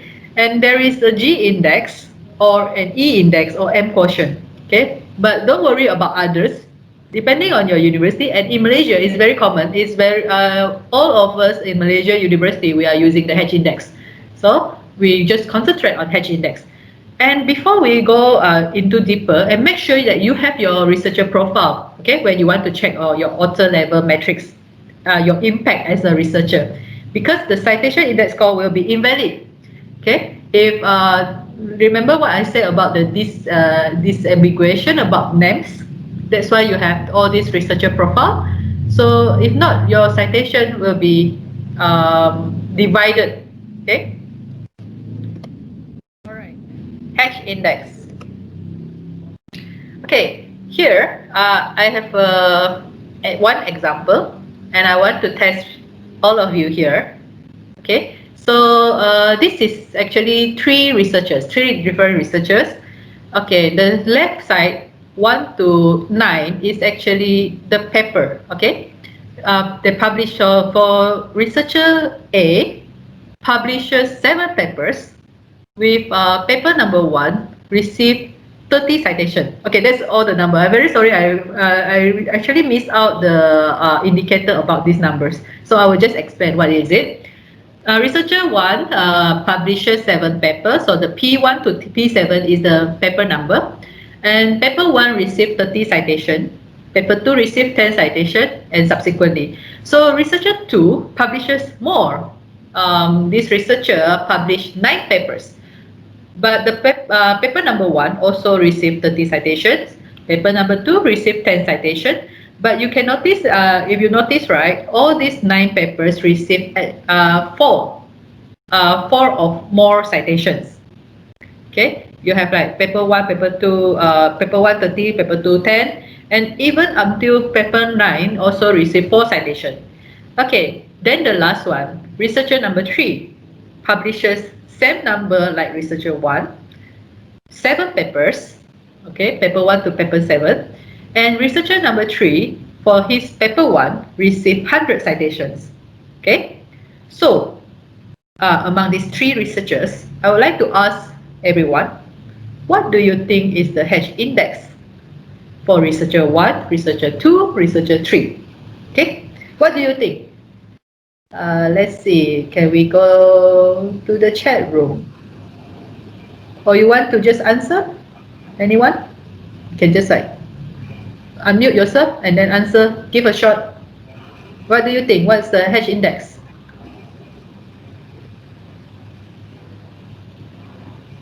Okay, Dr. Go, 5. All right. Dr. Fairuz, 5. Okay. Any more answer besides this? What do you think? Give a guess. Any number is also okay. No worries. There is no, you will be penalized.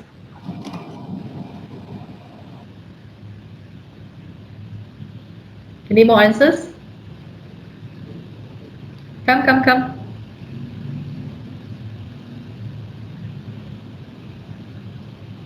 Dr. Pravina, 5. All right.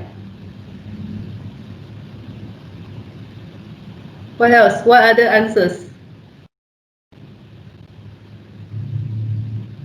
Because I would like to know whether you understand what is the H index, because all of you coming from different backgrounds. Okay. Any more answers?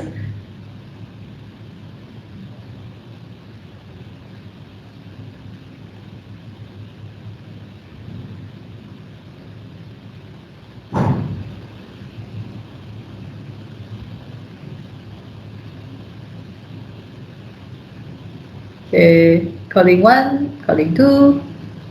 Any more? Other than 5, if you have any other answers, or you would like to say like 5, then I will proceed with the explanation.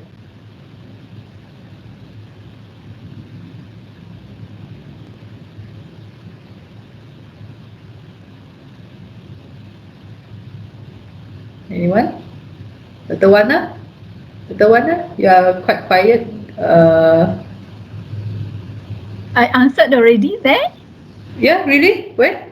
I did submit. Oh, okay. I scrolled down. Sorry.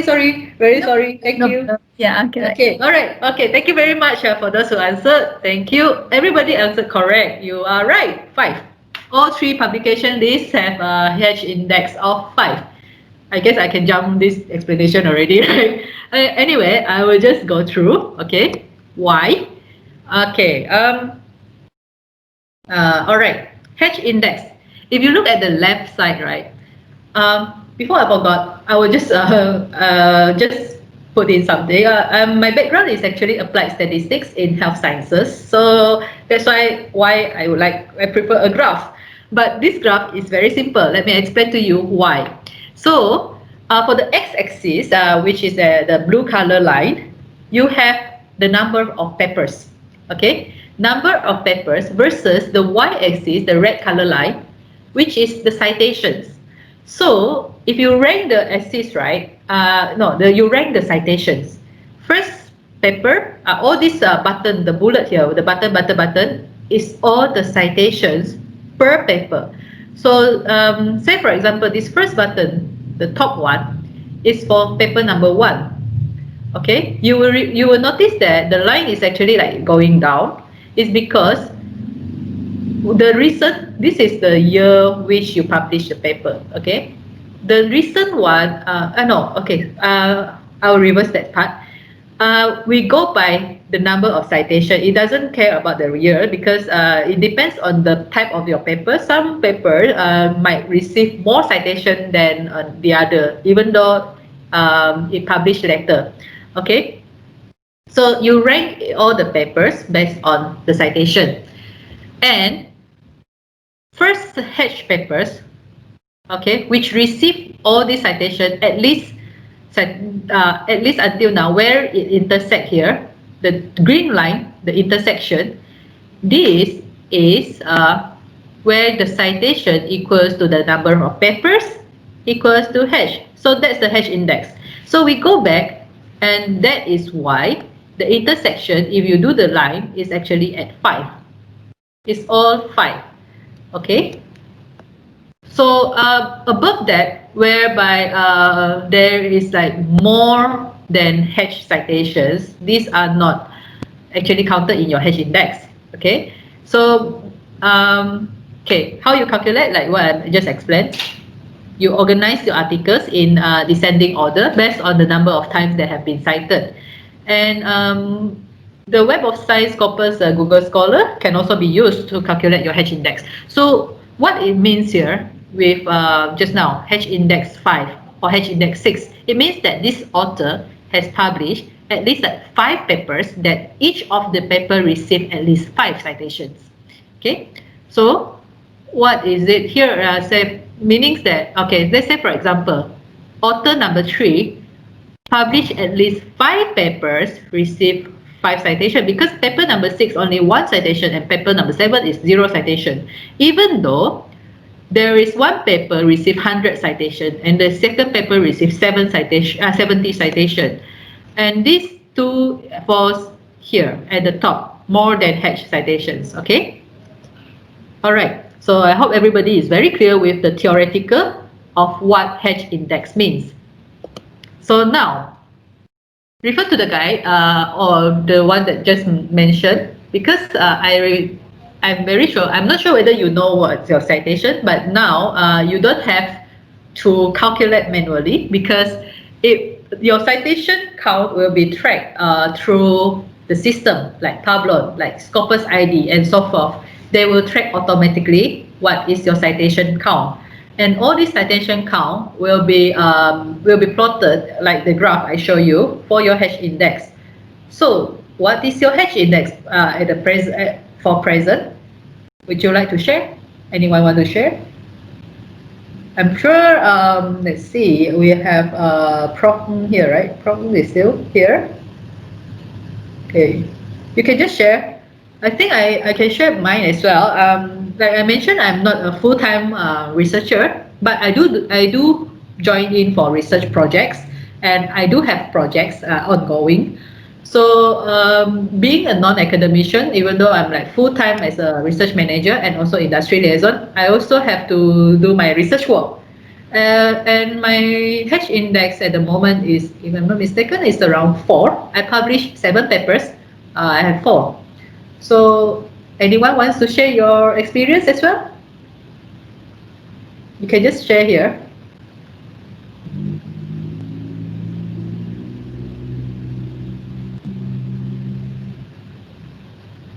Anyone?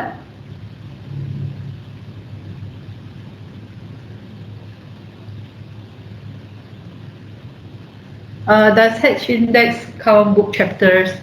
No, unfortunately, because the book chapters, right? I'm not sure how they are going to track your citation count for book chapters, but H index only count for articles.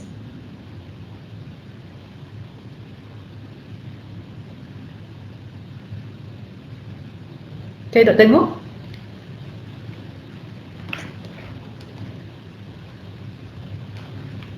Any takers who wants to share what's your H index at the moment? Don't worry if your H index is like still growing, because all of you are early career researchers, early career faculties. So you have chance. Kejap ya. Okay, Dr. Pravida, no worries. Yes. So we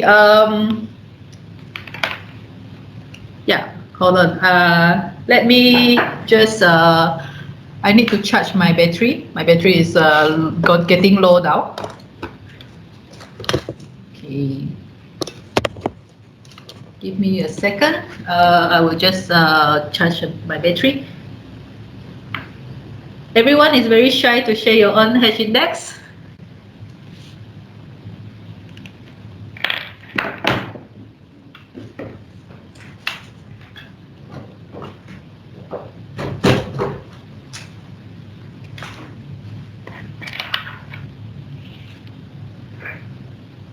Okay, I didn't see any comment for hash index in the chat room, but it's okay, no worries.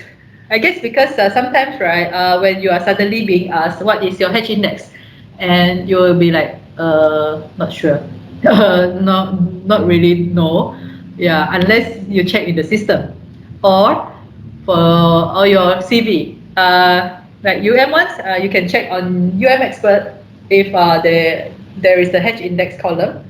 But because UM Expert, right, the system itself is also being updated from time to time. So the current one, I'm not sure whether the hash index appear in your UM Expert or not. But it's okay because this morning we went through about Pablons. So after this, you can check on your Pablons. Okay, Dr. Zalfa, you are back. You check hash index at Google Scholar. Okay, Dr. Zalfa, Google Scholar, if you remember, let me go back to this slide. Google Scholar is not considered as the H index because Google Scholar has another name. If you refer to this slide, Google Scholar is actually a I-10 index. Okay, so if you use the Google Scholar index, it's not, I'm sorry to say, but it's not accurate. It doesn't represent your H index because Google Scholar include all kinds of publication, all kinds of work.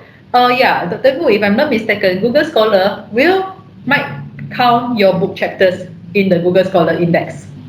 But for the purpose of academicians, for the purpose of university promotion and so forth, even if you are applying for grant, usually all kind of grants, be it the university level or even like the ministry level grants, they will ask for the H index because H index only look into the scholarly articles.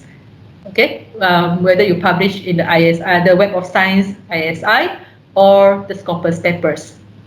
So you have to check through, if you want to check in the system, check through Pablons. Okay, you can just log in your Pablons, check through Pablons. That will be the easiest way, I would say. Okay, all right. Go forward. Okay. So after this, or maybe while you are still here with this with me now, you can also just Google for, like go to the website for Pablos, check your hash index, know what is your hash index currently at the moment, and because we will go through the training for the whole day, how are you going to increase this visibility? How are you go? There are actually strategies plan strategies how you can enhance and increase your impact as a researcher. Okay, right, we will go to the next one. The next one, just now is all about the author level metrics. So now we'll go to the journal level metrics. For journal level, usually what does it mean? It's actually like you were asked to publish in Q1, Q2, or sometimes they're using tier 1, tier 2, tier 3, or tier 4. So for all the journals, the scholarly journals, there is this master journalist, which is published by Web of Science. And the master journalist only publishes all the Web of Science ISI journals. Okay, the master journalist. The difference between Web of Science and also Scopus is that Scopus, it covers, the range is bigger and covers the discipline from arts and social sciences, from business, econs, and so forth. So that's why I would say the Scopus one, it covers, the range is bigger. But for Web of Science, it's very skewed towards the science discipline. Even though there is the arts and social science, what is that called?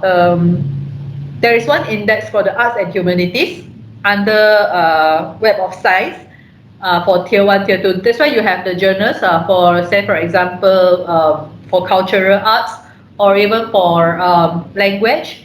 There is like very limited journals fall in tier 1, tier 2, tier 3, tier 4 for Web of Science. So we also heard like our colleagues, our friends from, oh yeah, Dr. Ngu, AHICI, yes, correct. Art and Humanity Citation Index, that is under the Web of Science. Okay, so we often hear colleagues, correct me if I'm wrong, Dr. Ngu and Dr. Zafar, we hear this, apa tu? Some people will say it's very difficult for them to publish in ISI or the Web of Science paper because of the discipline itself, for their own discipline, okay, from arts and social sciences. Okay, don't worry about this because for the top management in UM consider about this. So what we did in UM for the management, they are very considerate. Then they counted, okay, they consider the Scopus papers for social sciences background. Okay, Scopus papers is also taken into consideration for your promotion and KPI evaluation. Okay, so that is the case in UM. If I'm not mistaken, I have colleagues from other universities. Okay, the different universities, the management, they have different strategies. So other university, you may see friends from other university, they just have to publish Scopus level, so don't have to go through all the way to Web of Science. But for we are aiming for the Web of Science publication. Reason being is because of the ranking part. Very there is pros and cons about this. We are being neutral. Okay, I'm trying to be neutral today. I'm not saying anything or which one is better or which one is not good. But why the reason behind every decision? Okay, so right, that's the reason being for the tier. Okay, back to this journal level matrix. Okay, we have this master journalist. So if we go to the master journalist, where it is actually at, I mentioned that UM subscribe to the Web of Science, which is under Clarivet Analytics. So if you can go to just type master journalist or the Insights Journal Citation Report, then you will be able to see this browse at the bottom, browse by journal, browse by category, and the reports. Okay, what you can do, try click on the link. I hope you can click. I don't know whether you can click or not. The master journalist, okay, mjl.clarivet.com. Okay, then they select the journal citation report. Okay, and once you click to this journal citation report, so for this one, anyone can go in. You don't have to log in first just to check on the citation report. But once you want to download this matrix or this report, then you have to log in. Okay. So after you click in the master journalist, you will see there is categories by rank or journal by rank. Okay, what you can do is you select the category on your left side here, the left panel. Select category, what are the category in your own discipline. Okay, if you are coming from chemical engineering, like Dr. Fairuz, chemical engineering, you can select the chemical engineering, okay? And then, okay, if this, you can select the year of the journal citation report. Of course, we will select, say for example, you are preparing to submit one paper and you don't know where to submit, or you don't know what are the options of journal available in your own discipline. This is where the guide will come useful for you. Okay, select the JCR year. Then you can actually have another column here. Okay, you can see after select JCR year, You can select either you want to be in the science index, the science citation index, or the social science. Okay. If you are coming from social science background, you can select the edition, which is the social science citation index. And then there is another option for open access or non-open access, and you can even select for the quartile. The quartile is the tier, the Q1, Q2, Q3, Q4. Okay, if you select Q1 for paper, this is under category of agriculture, if I'm not mistaken. Yes, agricultural, economics, and policy. So for Q1, there's only 4 coming up. Okay, and this list, they will have the full journal title. You can click on each of the journal title, and then what we are looking at is actually the journal level in metrics, which is the impact factor. So the impact factor will appear here, and okay, what it means is food policy for this category of agriculture, economics, and policy, it ranked number 1. It's a Q1 paper with an impact factor of 3.111. Okay, so if you want to go for Q1 journal and from this discipline, then you can go for the crop. Okay. Yes, this is also one of the question, the favorite question everyone is asking. Okay, ISI in UM context, only meant for UM. It refers to the science core web of science core collection, 3 science web of science core collection, the science citation index, social science citation index, and arts and humanities citation index. Only these 3. So under web of science, you will see that emerging citation, emerging source citation index also coming up, and some researchers might be confused whether this is counted as an ISI paper or not. But as of now, 2020, this year, in UM context, it is still not counted. Okay, because emerging source citation index are those journal which is fairly new, it's very new. It has not gained enough reputation and recognition to be up level to this category. Okay, but because that's where the name is called, the emerging source citation index. So maybe in the near future, where they receive a lot of publication, the journal itself receive a lot of papers, and they follow the certain rules and regulations to be evaluate again to go to this next level. Okay, there might be, but it's not counted as ISI in UM. If you publish, the journal falls under this citation index. Yeah. Okay.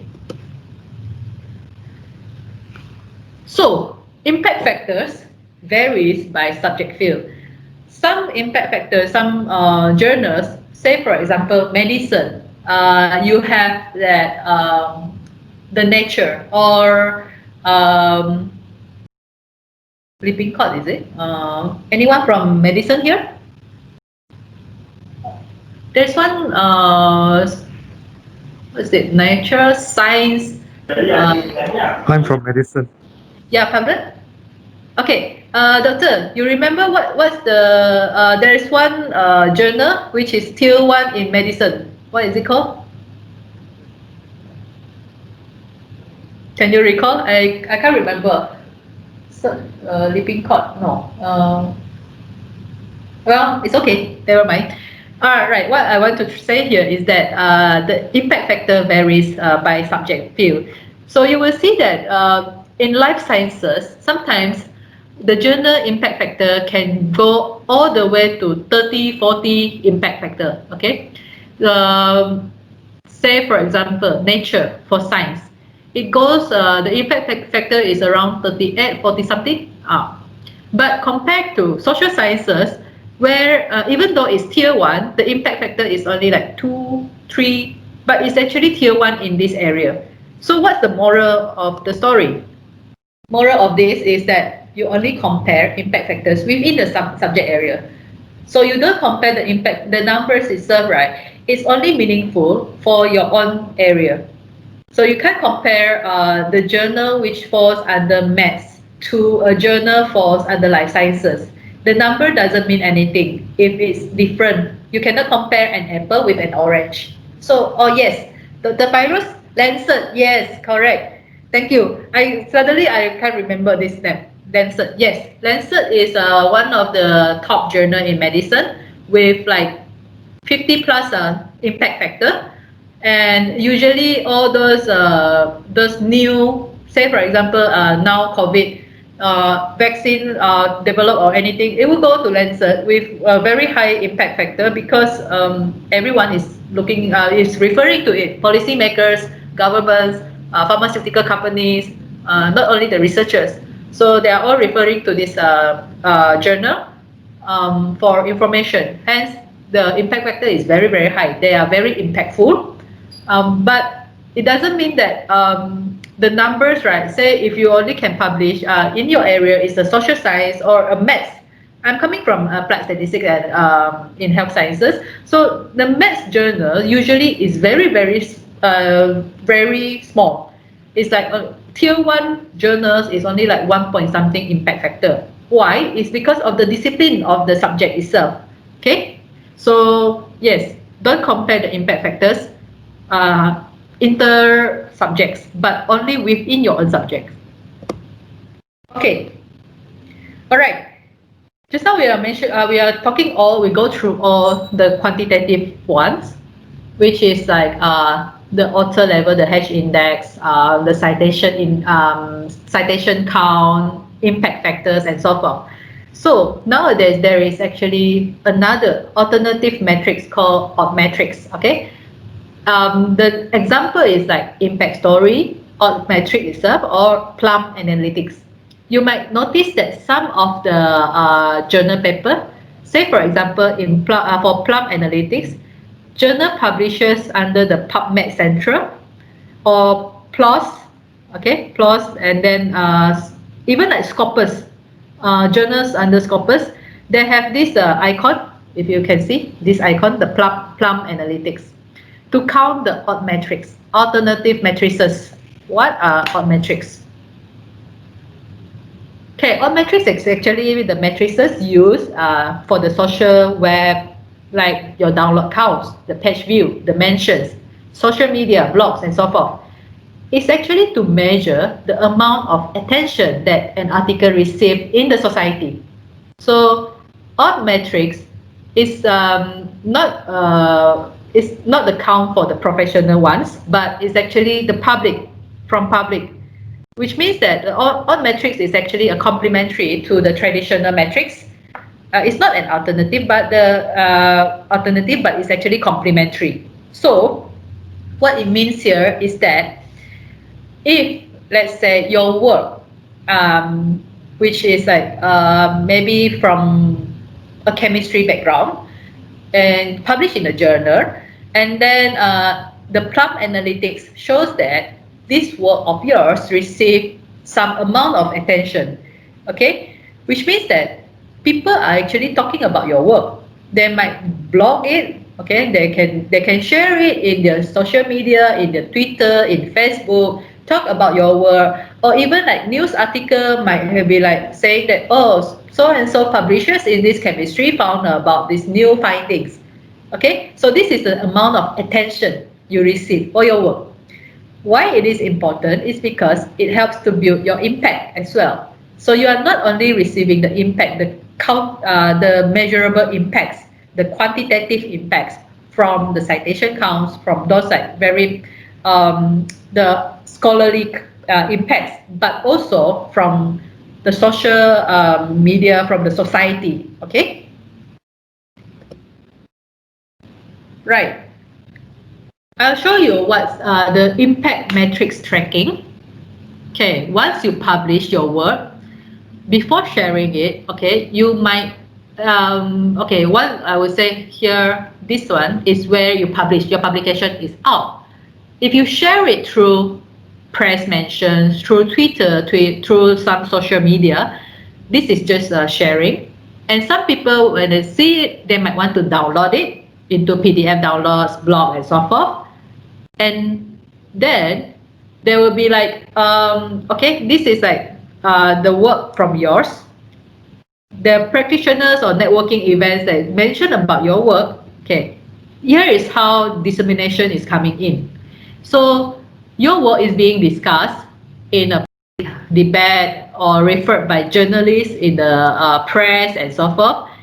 And slowly, if let's say they find something very interesting or something very useful from your work, you might be cited, and this will be referred in the government, the think tank, the NGO reports, and used as a case study.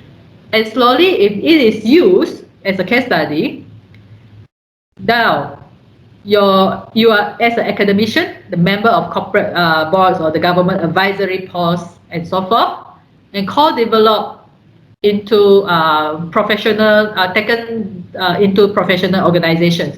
And looking at this from dissemination, that is how you are growing the impact pathway. Okay, this is a pathway from dissemination all the way to impact. Once your work from here, from the published work, is being used or being co-developed, is showing some impact of your work. Right? Agree with me? Okay, everyone? Still here?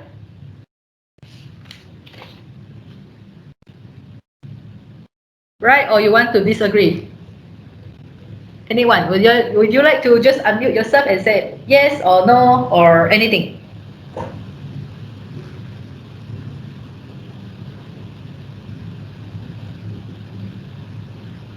Hello?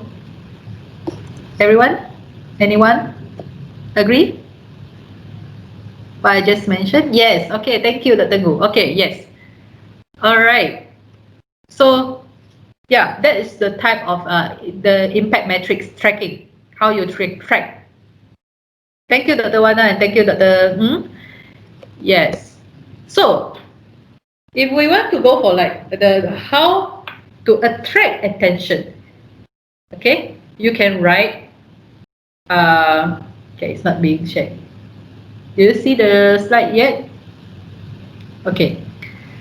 How are you going to attract attention? Can write a lay summary or upload the data or images or posters or write about a blog, work with a press office, go for newspaper article, or share your links, and then populate your profile in Orchid ID and make your work open access. Okay, so yes, that is where this is some of the avenue or ways or initiatives how you can attract attention to your work. So going back, I mean, attract attention, is it something good or is not good, or you may have other views? What do you think? I want to hear from you. I've been talking a lot, so I would like to hear from you. What do you think? Is it something good if you want to attract attention? Come on, let's go. We go for a whole room discussion. What do you think? Anyone?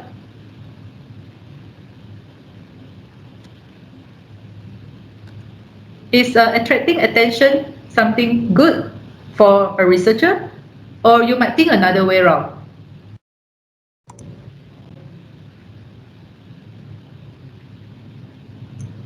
Anyone want to share? Anyone has some opinion? It's important but scary. Yes, I agree. Dr. Gu? Yes. Why? Okay, I will explain why. Attracting attention, it can be either good attention or it can be bad. So because when everyone is like putting attention to your work, it's like you are out there naked, and you have to be brave enough to receive criticism. Correct? Because not everyone will be agreeing with what your findings are. Some might criticize you. That is where if you are doing a literature review or you are doing a review paper, some of the paper, when you refer to it, you will be critically analyze the paper and review them.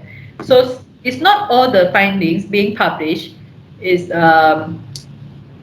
it's like going, I mean, like you are in the same direction. Some it will be an opposite view. good for researcher as a source of reference. True, it's a source of reference, yes. So there is actually no one correct method about like attracting attention. Like what I'm saying now is that it can be either good or it can be bad at the same time. Okay, you will receive the attention. Once you receive attention, it will go towards the good or the bad side. So the bad side is that you are put out there and everyone can criticize you. Okay. For the good side is everyone will use your work, your findings, in practicing it in uptake. Okay. Taking up whatever findings into real life, into solving the solving the real life issues. Okay. So yes, there is like no one method for all. It's not like one size for all kind of thing. So everything is like there is pro and cons. Okay. All right. So we have ended chapter 2 for impact metrics. And review just now, we have already done the researcher profile as well. Okay. Up until now, do you have any problem? So is it okay to follow all the while, or am I too slow or too fast? Just let me know. Because I cannot interact with you face to face, so I have to ask a lot of questions now. No worries, I think you are doing fine. Okay, thank you very much. Okay. All right. I pause for a while for just to drink. Okay, 5 minutes, but it's like we can just more than 5 minutes. No, I mean like less than 5 minutes. Okay. Thank you, Dr. Virus.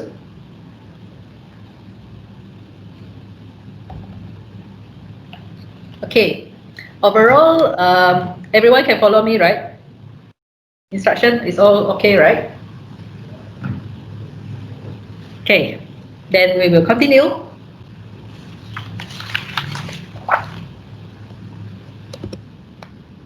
Okay, thank you, Dr. Pravina. We will continue then.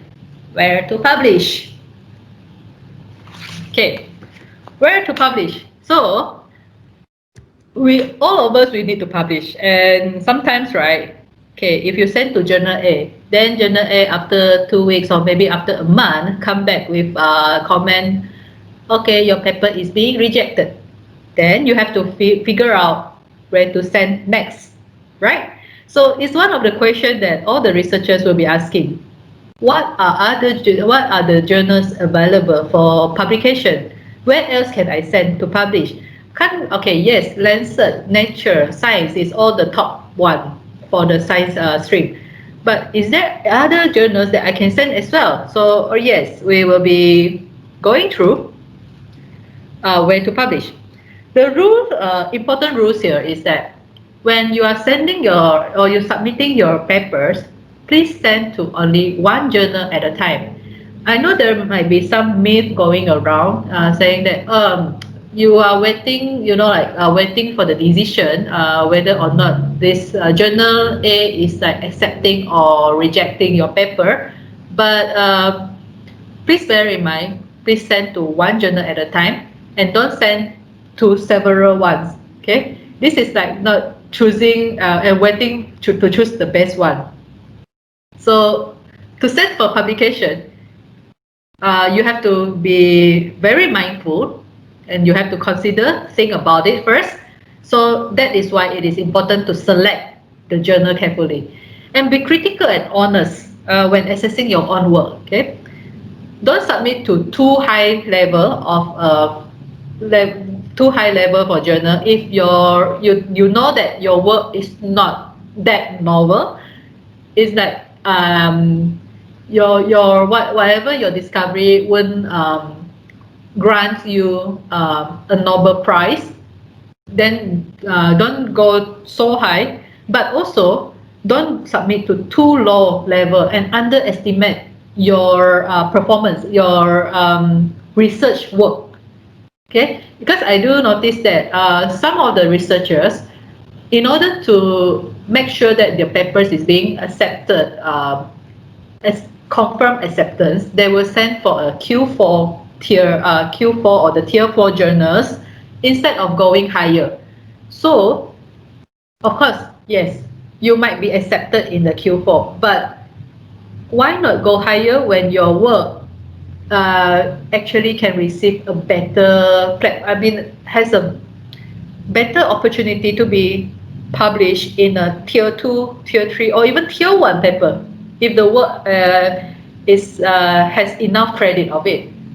Okay, so please be honest with yourself about the work, and most important, find the right journal.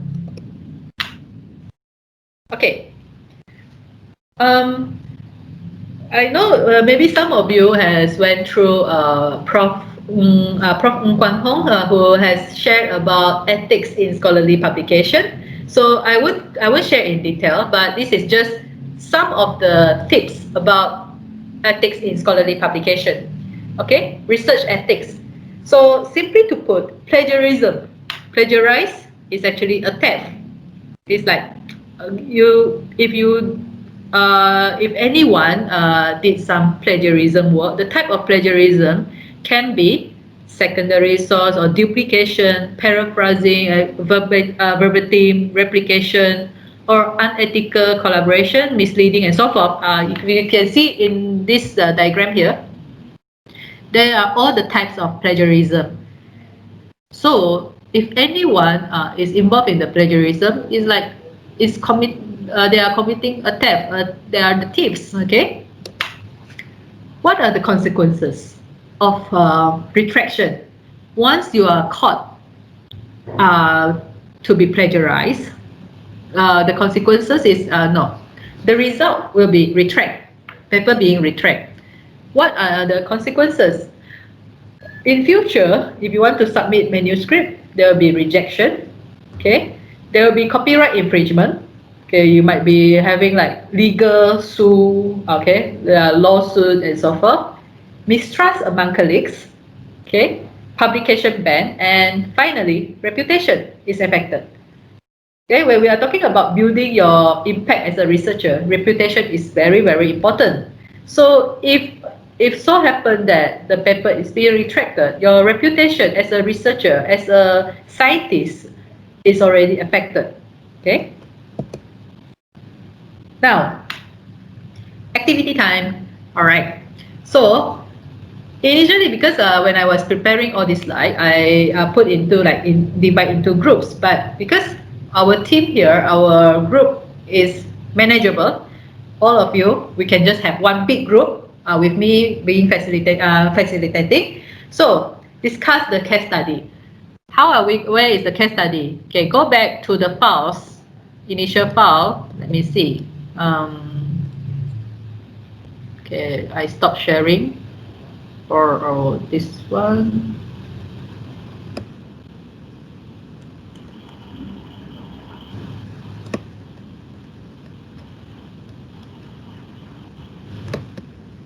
Have you found the? Let me go back.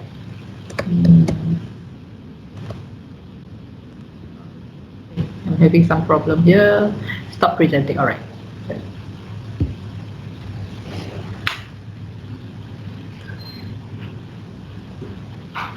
Okay.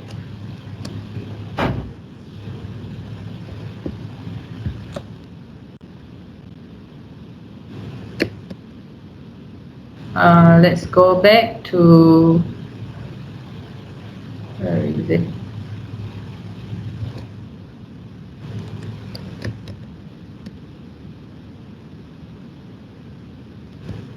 In the files, if you notice.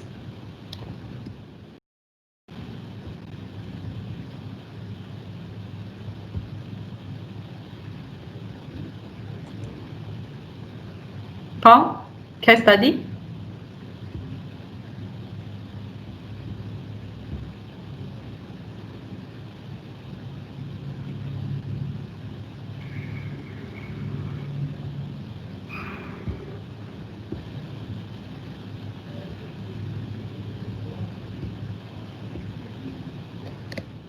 I'm looking for the.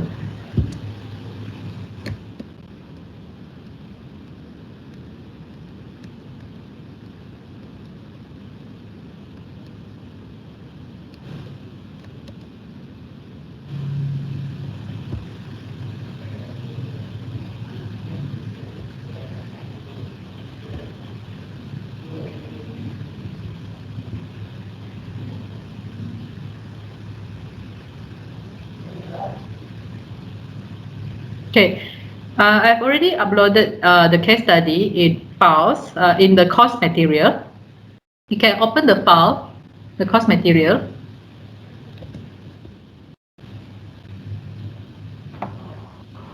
And then we will go through the case study. All right.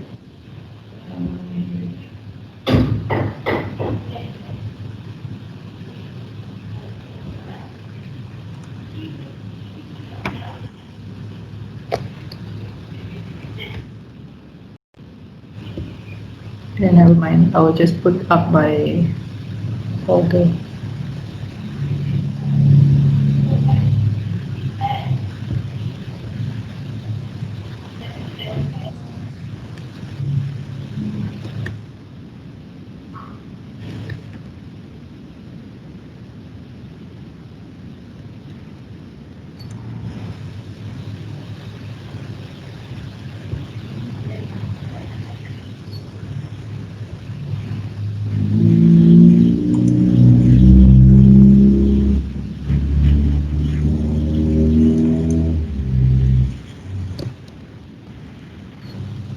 Okay, if you open the case study on retraction. Okay, let me see how to share this.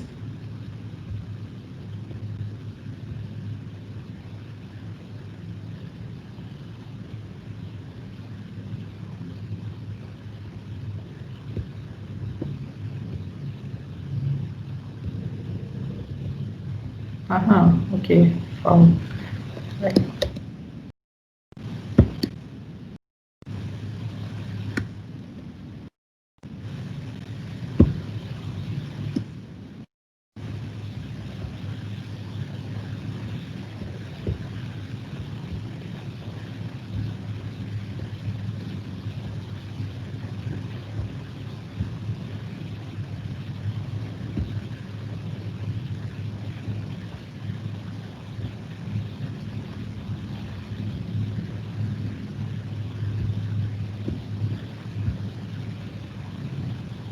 Everyone already found your case study? Okay. What I need you to do is, you go through the case study, read through it, and identify what are the ethical issues that you found. Okay, you can do a highlight, alright? The issues that you found here.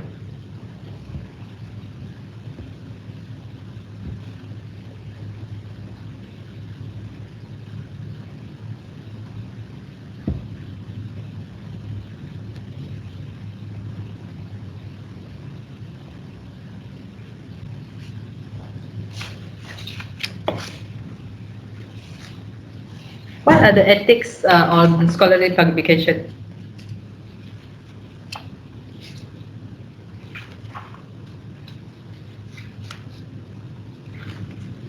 Still reading?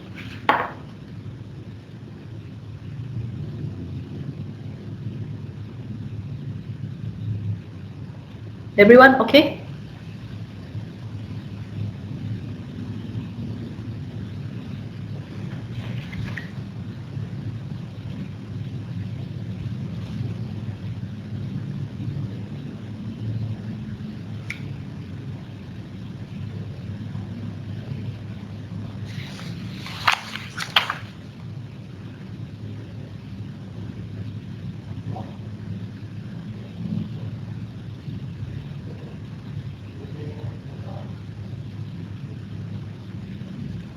Okay, still reading? We will open for discussion now. You can unmute your phone,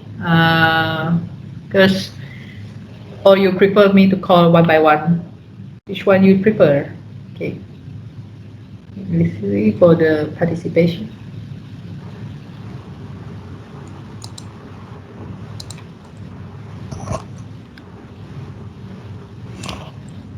Anyone wants to go first? Hi, Dr. Bong. Can I start? Yes, sure. Okay, yeah. So from the text, right? I think Yes. one of the main problem is the fake peer reviewing process. True. So basically, it's involved when the journal itself asks us, the authors, to present some of our proposed names of the reviewers. Yes. So, but in the end, I would say it depends on the honesty. I mean, ethics is one thing for sure, right? I mean, Yeah. whether the person is honest or not is the one that will cause this kind of problem. So normally, for me, like because I did my undergrad, no, Yeah. postgrad, masters in UM. Mm-hmm. So we have been through those research methodology class and everything. We have been taught those ethics. So Yes. basically, the names that we propose Mm-hmm. is basically the person who is expert in that field. Of course. So that was the time Yeah. when I was a student. So when I Yes. read this kind of things, when those person already hold a PhD, become a Yes. lecturer, so Yes. it's kind of quite sad because the fake reviewing Yes. process is something like really making the citizen or I mean the other society members lost what do you call they will Trust. not the loss of Lots trust of from trust. the society. Yes. Yes, this is actually a real case study. Okay, this is not just invented. If you remember, in 2017, it becomes a hoo-ha in UM itself. Yes. Okay, I might know about it. Yeah. Everybody knows where, and then Yeah. what's the consequences because of this author. So this author is actually he was doing his PhD, if I'm not mistaken, and because of this, it jeopardized the supervisors.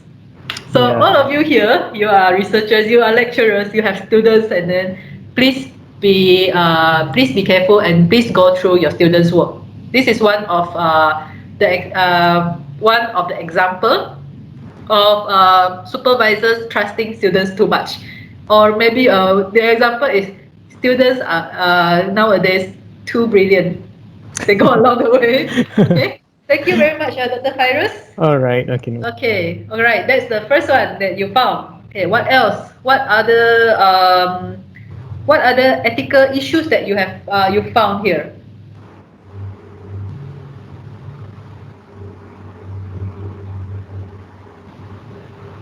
Anyone?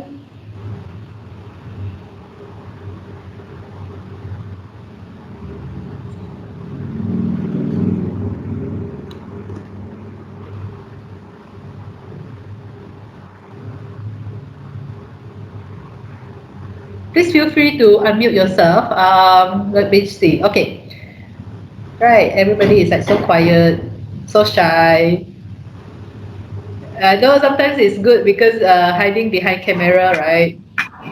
So I can't see you.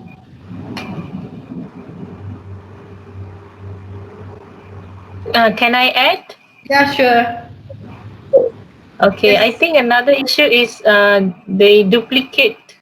Uh, is it the data? I think. Yep. You are right. Yes. Fabricate. Yes. They fabricate the data. Yes. There's no much information, but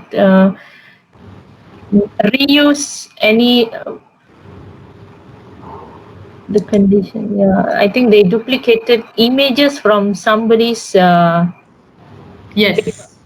Yeah. Yeah. So yes, if you see, okay, just now Dr. Pyro said the fact reviewer report. Okay, this one is a fictitious email account. So this student actually created a fake email account claiming to be someone who is very high ranking in the field, but it's actually a fake email account. So when the journal asked to provide reviewer, and then also clear violation of the okay, where is it just now? Besides that email address, the other thing is the images. Yes, I think let me see, it's somewhere here. The article duplicates significant parts. Exactly, you're right. Yes. So okay, yeah, citing the article. Yes, right. I think we go through almost all. Most of the thing. Anyone would like to say something else if I miss out? Or if our friends here miss out anything that you find, hey, this is one of the plagiarism that you want to share?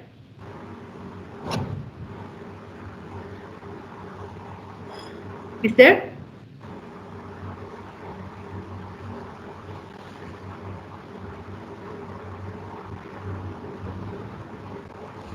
Or we have already covered all?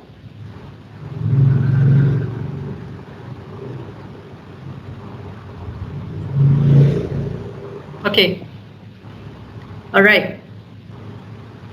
Right, let's go to the slide.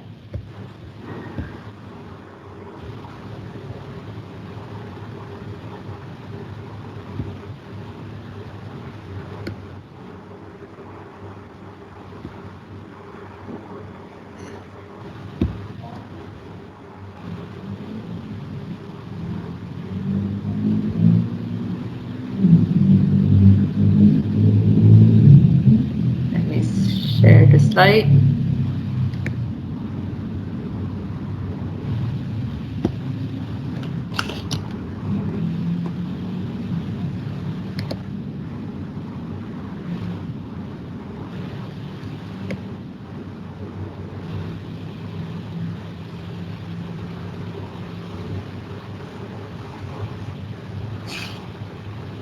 Okay, share content.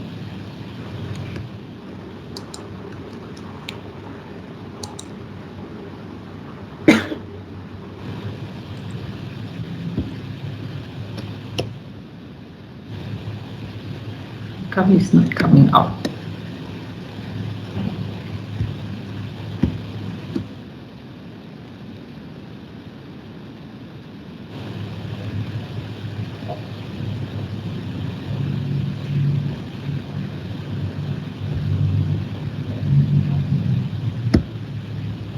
Okay.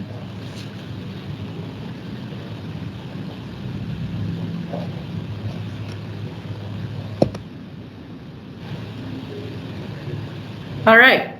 So, yep. Thanks for your participation in the activities earlier. Okay, for looking for the plagiarism issue. Okay, ethics in scholarly publication. Right. Moving forward, we'll be talking about the IP, the authorship. So, University Malaya has a policy on authorship. And the main objective of this policy is to ensure that academician and scholarly integrity with regard to the responsible conduct of research. And well, we have like our friends from other university because all of you are under Young Scientist Network. So yes, Young Scientist Network also has this responsible conduct of research committee, if I'm not mistaken. Yeah. So this policy, it can be available. You can just download the policy. But for your sake, I also have shared it in the course material. Yeah. Okay. So what the policy talks about is actually the agreement from co-authors.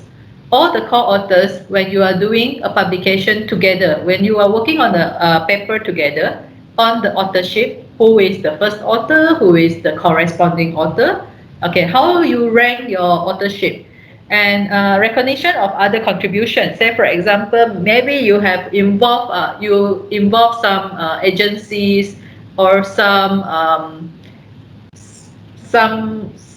who is like sharing some data with you and you want to acknowledge them. So it's a recognition of a contribution.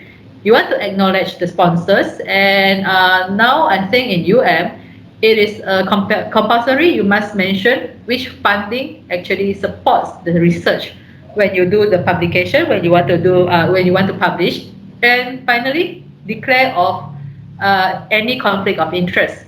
Okay, so usually we will put in this line, the paper, okay, this research, you declare there is no conflict of interest, or if there is, you have to mention that. Okay.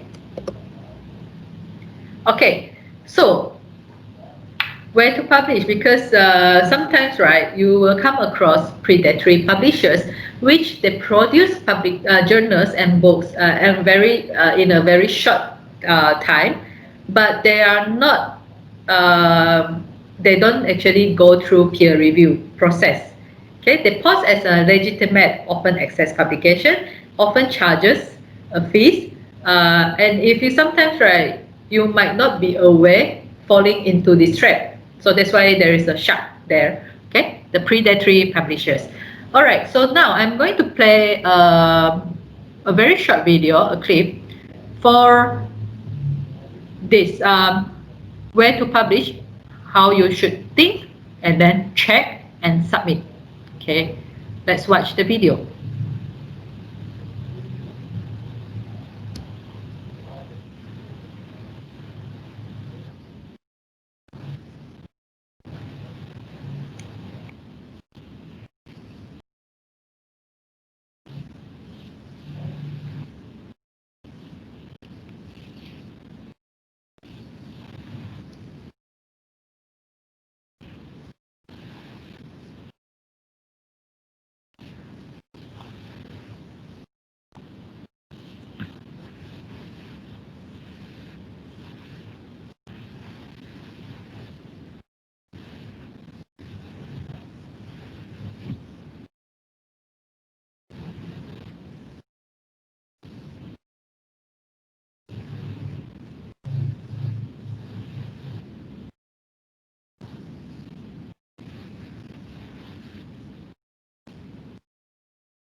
Okay, clear?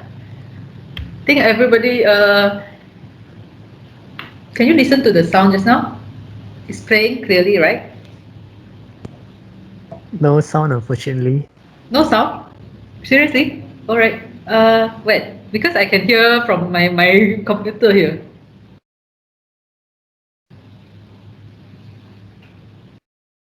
Well. Hmm. That's weird. Okay. But never mind, because we already played the video. But this video you can actually you can watch it later from the source here from on Vimeo. Okay, so I'm not sure why no sound. I'm not sure whether it's my end or it's actually. Did you switch on the sound? How about others? Everyone also cannot listen, is it? Sorry. Oh, no sound. Okay, sorry. It's actually my end here. Okay, thank you very much. I'm very sorry. I just see your messages. I will replay again. Let me see how to do so. Um, give me a second. I will play directly from this video then.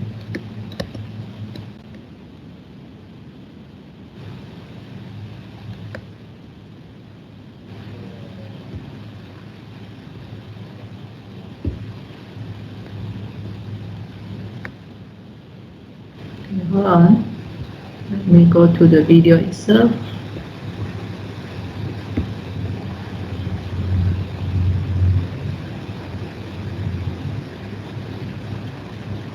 Okay.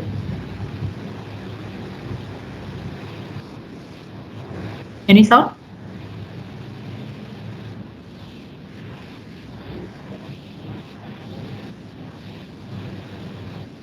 Can you hear? Still no sound. Still no sound. All right. Ah, that's weird. Which where is the thing?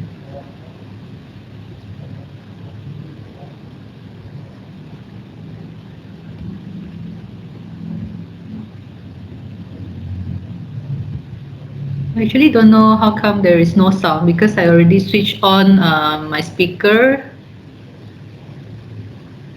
Okay, we try to play another round. If it's like still no sound, I will upload this video, or you can click on the link and watch later. Hopefully now it's okay. Still no sound? No. No. Okay. Sorry guys, I have to give up already on this. Yeah. But Maybe you can just summarize a bit. Yeah. okay. Actually, yes, the whole thing already summarized. I already summarized it, but it's okay. Basically, hold on. I will go back to my slide. Okay.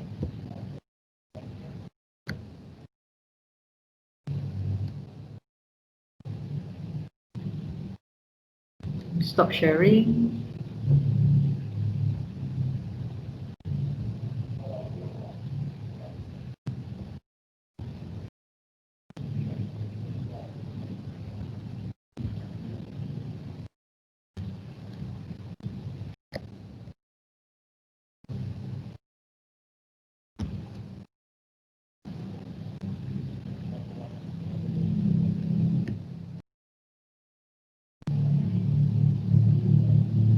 We go back to our slide. Okay, no worry about the video earlier. Okay, the video we will share it. But basically, what this thing check and submit is talking about is consider. I will summarize it. Consider, check, go through like what are the criteria, and before you submit to any journal. Okay, right? Because we all right. Because we want to go to the next thing. It's already 12 something. Okay, so select the journal that suits your research. Now, because just now earlier we already went through the master journal list. Okay, you can go through the hard work, download the whole list, and then check one by one. Or there is tools that help you. Okay, all these major publishers like Springer, Elsevier, and with online. Okay, so there's the EndNote one. If you go back to Pablo's, because EndNote falls under the Clarivate Analytics, all right, you can go to EndNote Manuscript Matcher. Actually, the three of them, they are all the same. Basically, you will come to this page where if you select, if you see this match journal, manuscript matcher, all you have to do is you enter your manuscript details, the title of it and the abstract. Okay, then find journals. Just click find journals. And what EndNote Manuscript Matcher will do is they will find up to 10 journals recommended for your manuscript based on the keywords of the title and also abstract. And all this, it will come out. Say, for example, here, match scores. So they will rank it, okay, based on the journal citation report category, what is the quarter, and what rank is the category, and which are the keywords that is like matching with your manuscript title and also the abstract. Okay, this is the EndNote one. So bear in mind that for EndNote manuscript matcher, it will only come out the journals published under Web of Science. Okay, but there are others as well. Say for Scopus journals, if you want to find a broader journal list, go to this Elsevier Journal Finder. They will find you all the journals published under Elsevier publisher. So similarly, all you have to do is to input your paper title and also the abstract. Okay, just copy from your manuscript, and then it will suggest you the list of journals. Okay, Sampling, Springer, Journal Suggester. They just change the name, but basically everything is the same. Okay, there is also this Aiden's Journal Selector. So now, do you have a manuscript with you readily in your laptop? Okay, if you can just pick up this manuscript, open your manuscript, go to one of the journal finder that I just mentioned. Okay, you can use either EndNote where you have to sign in. If you want to search for journals under Web of Science only, go use EndNote, sign in. Or for Elsevier Journal Finder, no need to sign in. Down here, okay, just type Google journalfinder.elsevier.com and you will be directed to this page. Okay. Everyone okay? Do you have a paper with you? Or if not, right, what I can suggest to try out is if you have an article, published article, it's also okay. You just want to try out. Get the title and also the abstract. Put it in here. Familiarize yourself with the tools. Okay. So everyone, okay? How are you doing?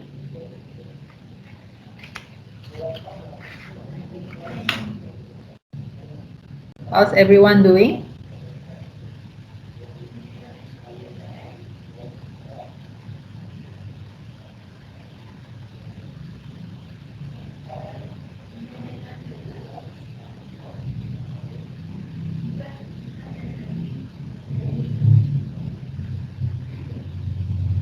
Hi, are you still here or you are preparing your lunch already? Are you here? Are you here? Are you anyone trying this activity out? Can I get some response in the chat room?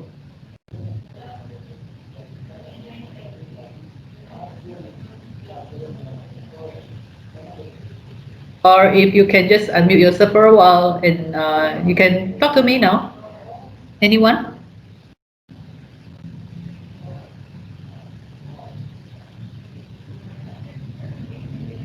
Locating a manuscript. Okay. Thank you, Dr. Gu.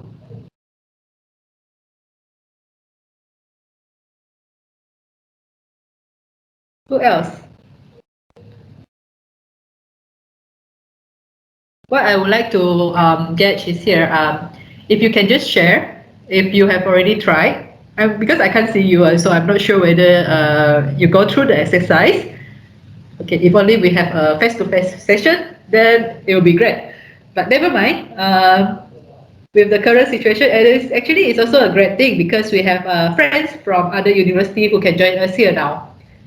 Okay, anyone can share if you have put in the title of the manuscript and also abstract and some of the journals suggested. And how do you find this tool?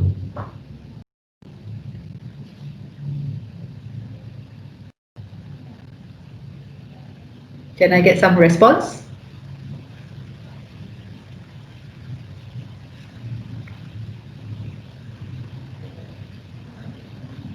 Hi, hello.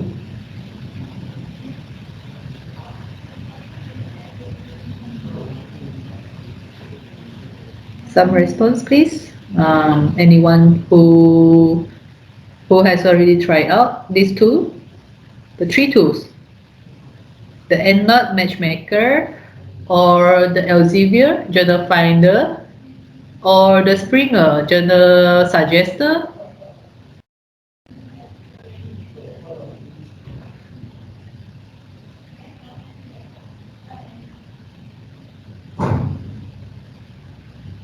Okay, let's hear from some of our friends. Dr. Nur Hafiza? Oh, okay.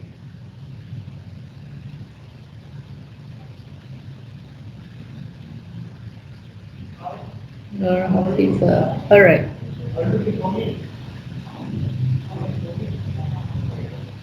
Dr. Nur Hafiza. Can I just try?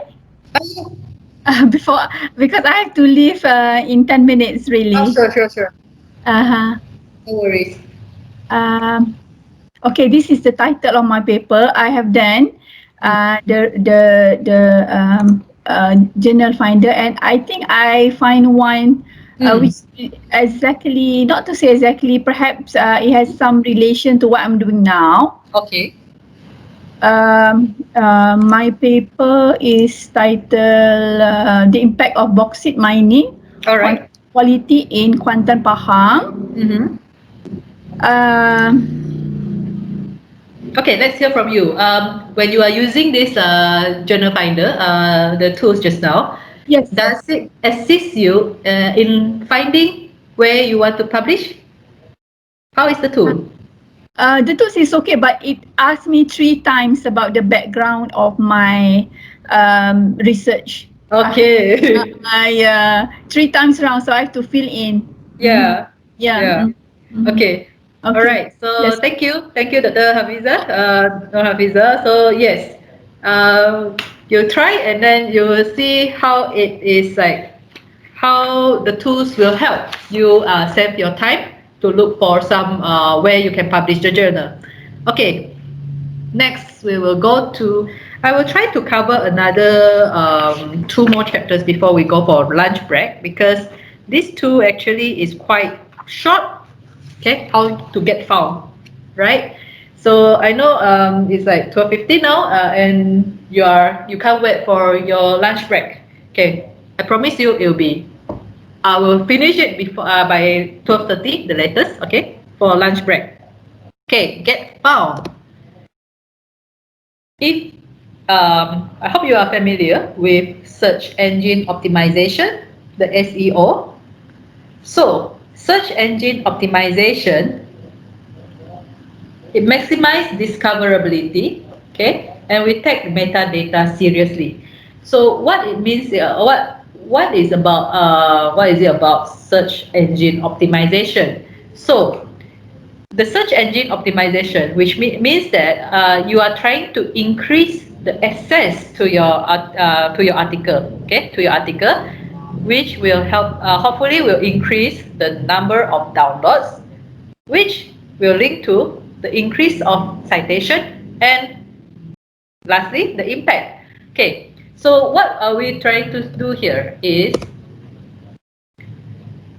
SEO, the search engine optimization, is actually a process of transforming your research paper into the one that is easily indexed and categorized by the search engines.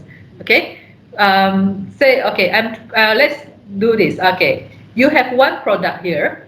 So with search engine optimization, you are trying to put this product in different shops so that it will be more people will have access to that product, and finally more people will buy it.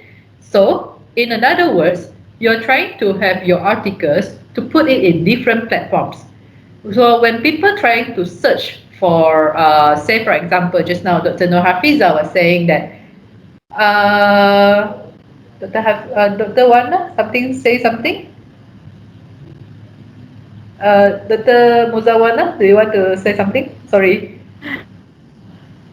Yes, Dr. Wanda. Was telling you about it's not Dr. Hafiza. I'm so sorry, Dr. Hafiza, for potong Q. It was me. It was not Dr. Hafiza. You're calling Dr. Hafiza, but I intercept just now. Sorry. Oh, okay, sorry. All right. Okay, never mind, Dr. Wana, right? Okay, it's okay. Never mind, no worries. That's a problem where I cannot see you face to face, so I don't know who is talking. But it's okay. So we continue with this the search engine optimization. Right. Where was I? Okay. So what you are trying to do is, with your published article, you are going to put it in different platforms. Okay. Increase the number of platforms so that people can easily access to it. So when you are searching for, say for example, I'm searching for bauxite in Google. When I search for bauxite in Google, if let's say Dr. Wana just now post it, this paper is shared not only in the institutional, the UM repository, but also share in others. Of course, you have to follow the rules of sharing later. I will share. You post it in different avenue, okay? Different avenue, where different platforms. It can be your ResearchGate or the academia.com, or there is another platform. If you share in more things, so when public try to assess for, type in the Google search, the search engine will pick up. If let's say you have like a lot of avenue, will pick up yours first. So search engine optimization, the SEO, helps your article to appear to be at the top of the list in the search engine results. Okay, how are you going to do so? Is by using the keywords in title and abstract. Okay, use the headings with your keywords. So your headings has content the major keywords, and captions for image is one of the thing, and also finally link to your article. Okay, how are you going to optimize your research articles for search engine? Like just now I shared, keywords is very important, the keyword analysis. Okay, another way is actually the metadata. So for today, right, I will be showing you the metadata. What it means by the metadata is actually in your, say for example, if you open your Microsoft Words, there is this options, in the options where you can actually put in some other words for the search engine to pick up. Okay, I hope we can have like more time for this detailed training part, but it's okay. It's one of the, all you have to do is the optimization. Metadata is one of the way. Graphic, types of graphic. Citation, okay, of course it's a proof validity. And finally, it's the social media. So if your work is mentioned in social media, will tell people about your articles, you are indirectly increasing the increase and optimize the search for your articles for the search engine. Okay, all right. So what it means here, the example, what is like a well optimized abstract. So I'm putting up this example from Wiley. Ocean acidification and its potential effects on marine ecosystems. So what is the keyword here? It's actually ocean acidification. If you notice here, the keywords, they have ocean acidification, climate change, carbon net saturation, and so forth, marine ecosystem. So these keywords for ocean acidification and marine ecosystem actually appears in the title. So the title includes and leads with important keywords. Then in your abstract, you mention that, of course you have to mention the keywords. Okay, ocean acidification and so forth. The seawater chemistry, you see how many times it repeats, carbon net, all these keywords is being mentioned in the abstract. So your search term must be the term style is like keywords provided and contextually repeated throughout this abstract. Okay, all clear? Everyone clear? Right, you can type in the chat if you are okay. Yes, clear, right. Okay, so from now on, when you are doing your publication, when we want to publish, make sure that your title, this is some tips actually on increasing your and optimize the search of your article. Okay, just make sure your keywords is included in the title and throughout the abstract, throughout your abstract. Okay, the search terms, because these keywords will help you to be found, right? Okay, this one I can just ignore. We go for the last part before we go for lunch break. Open access. I'm sure you understand what is open access. So go open as you can. What is open access? Is like free to read on the internet, where you can download, copy, distribute. A credit is given to the author. So the open access, there is the green open access, where you can do self-archiving your work in the open access repository, or the gold open access, where it is published in an open access journals. Okay, so how to make your research open access? Go through this checking. checklist. First, do you know any free open access journal? If yes, go for publish it via the golden route. Or if not, do you have the funding? If yes, again, pay for it. Pay for the golden route.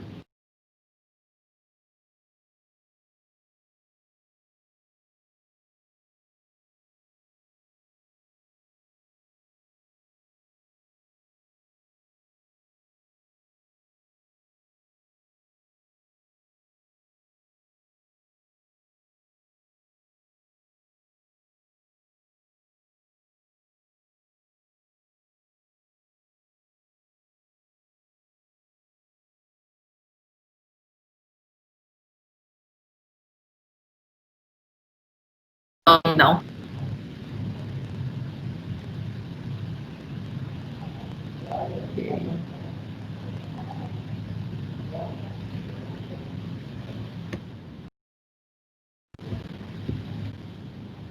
All right. Okay. So sorry about that just now. Can you publish a postprint? If yes, you publish a postprint or even the preprint. If all these steps, right, you try to answer and you can't answer all these steps, then choose a different journal. It doesn't worth it. Okay. So, all right. How do you check for open access? How are we going to check for the open access? There is this Sherpa Romeo. Clear? No. Is familiar? Sherpa Romeo. So you can actually type in the journal title. Can check it for archiving permission. Sherpa Romeo is actually help you to check the publisher whether they will indicate in colors. If just now I mentioned the gold is the golden route. Okay, the gold access. For example, nature, science, they are gold access. But you can also have like green access, okay, green one, where you may archive the preprint or prior to any peer review and the postprint. Okay, it depends on the journal publisher rules. There are other colors, the blue, the yellow, the white. These are not very familiar, not very common, but you might come across some of the journals. Okay, they have other colors. So basically, if you come across this journal title for the one that you want to publish and it's a green one, means that you can share your the preprint version before peer review, your draft, okay, before the peer review, or the postprint before. It's not the PDF final version by the publisher, unless the publisher mentioned yes, you can publish, you can share the final version, which is in the PDF form, and you can post it everywhere or share in your social media and so forth. Okay. Another thing that I would like to mention is this initiative.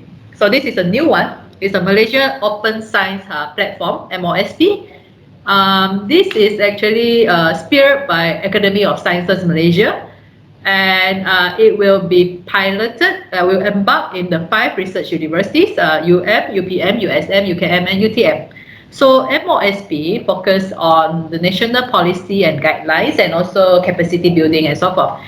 They are based on the international guiding principles of findable, of accessible, of interoperable, and reusable.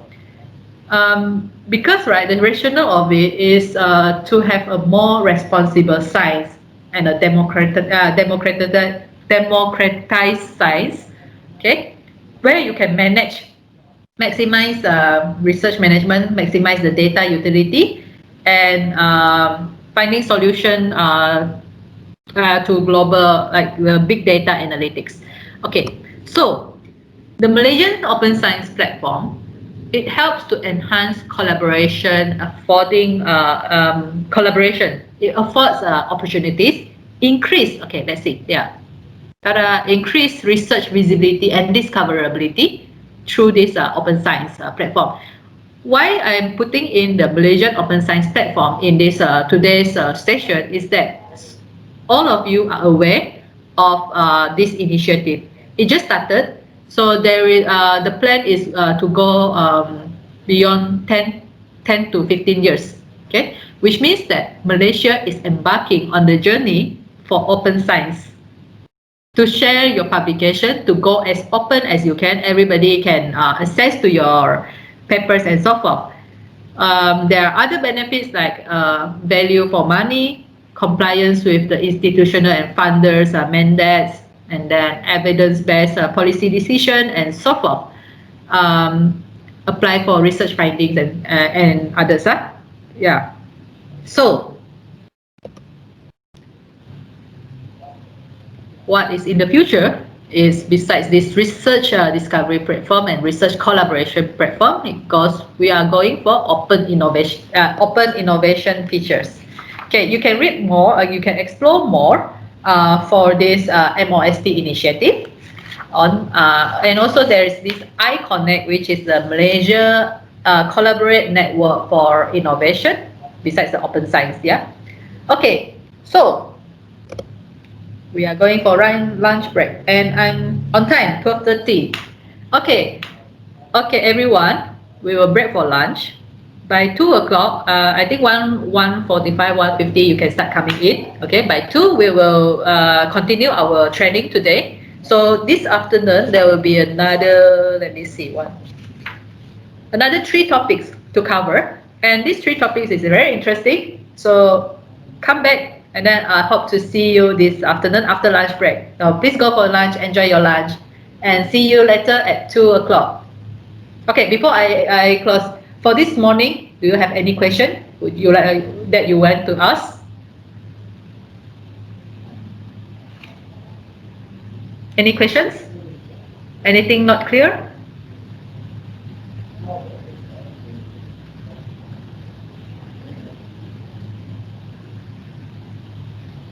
No question. Okay, good.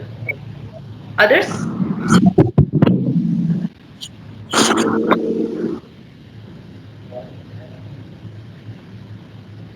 Thanks, Dr. Fairuz. Thanks, Dr. Pravina. Okay, go for your lunch first. And I'll see you at 2 or before 2. Come back. Yeah.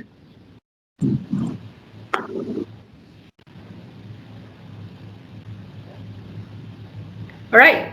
Thank you, everyone. So yeah, we will meet at 2 after lunch. Thank you, Dr. Ng. See you later. Okay. Lunch break.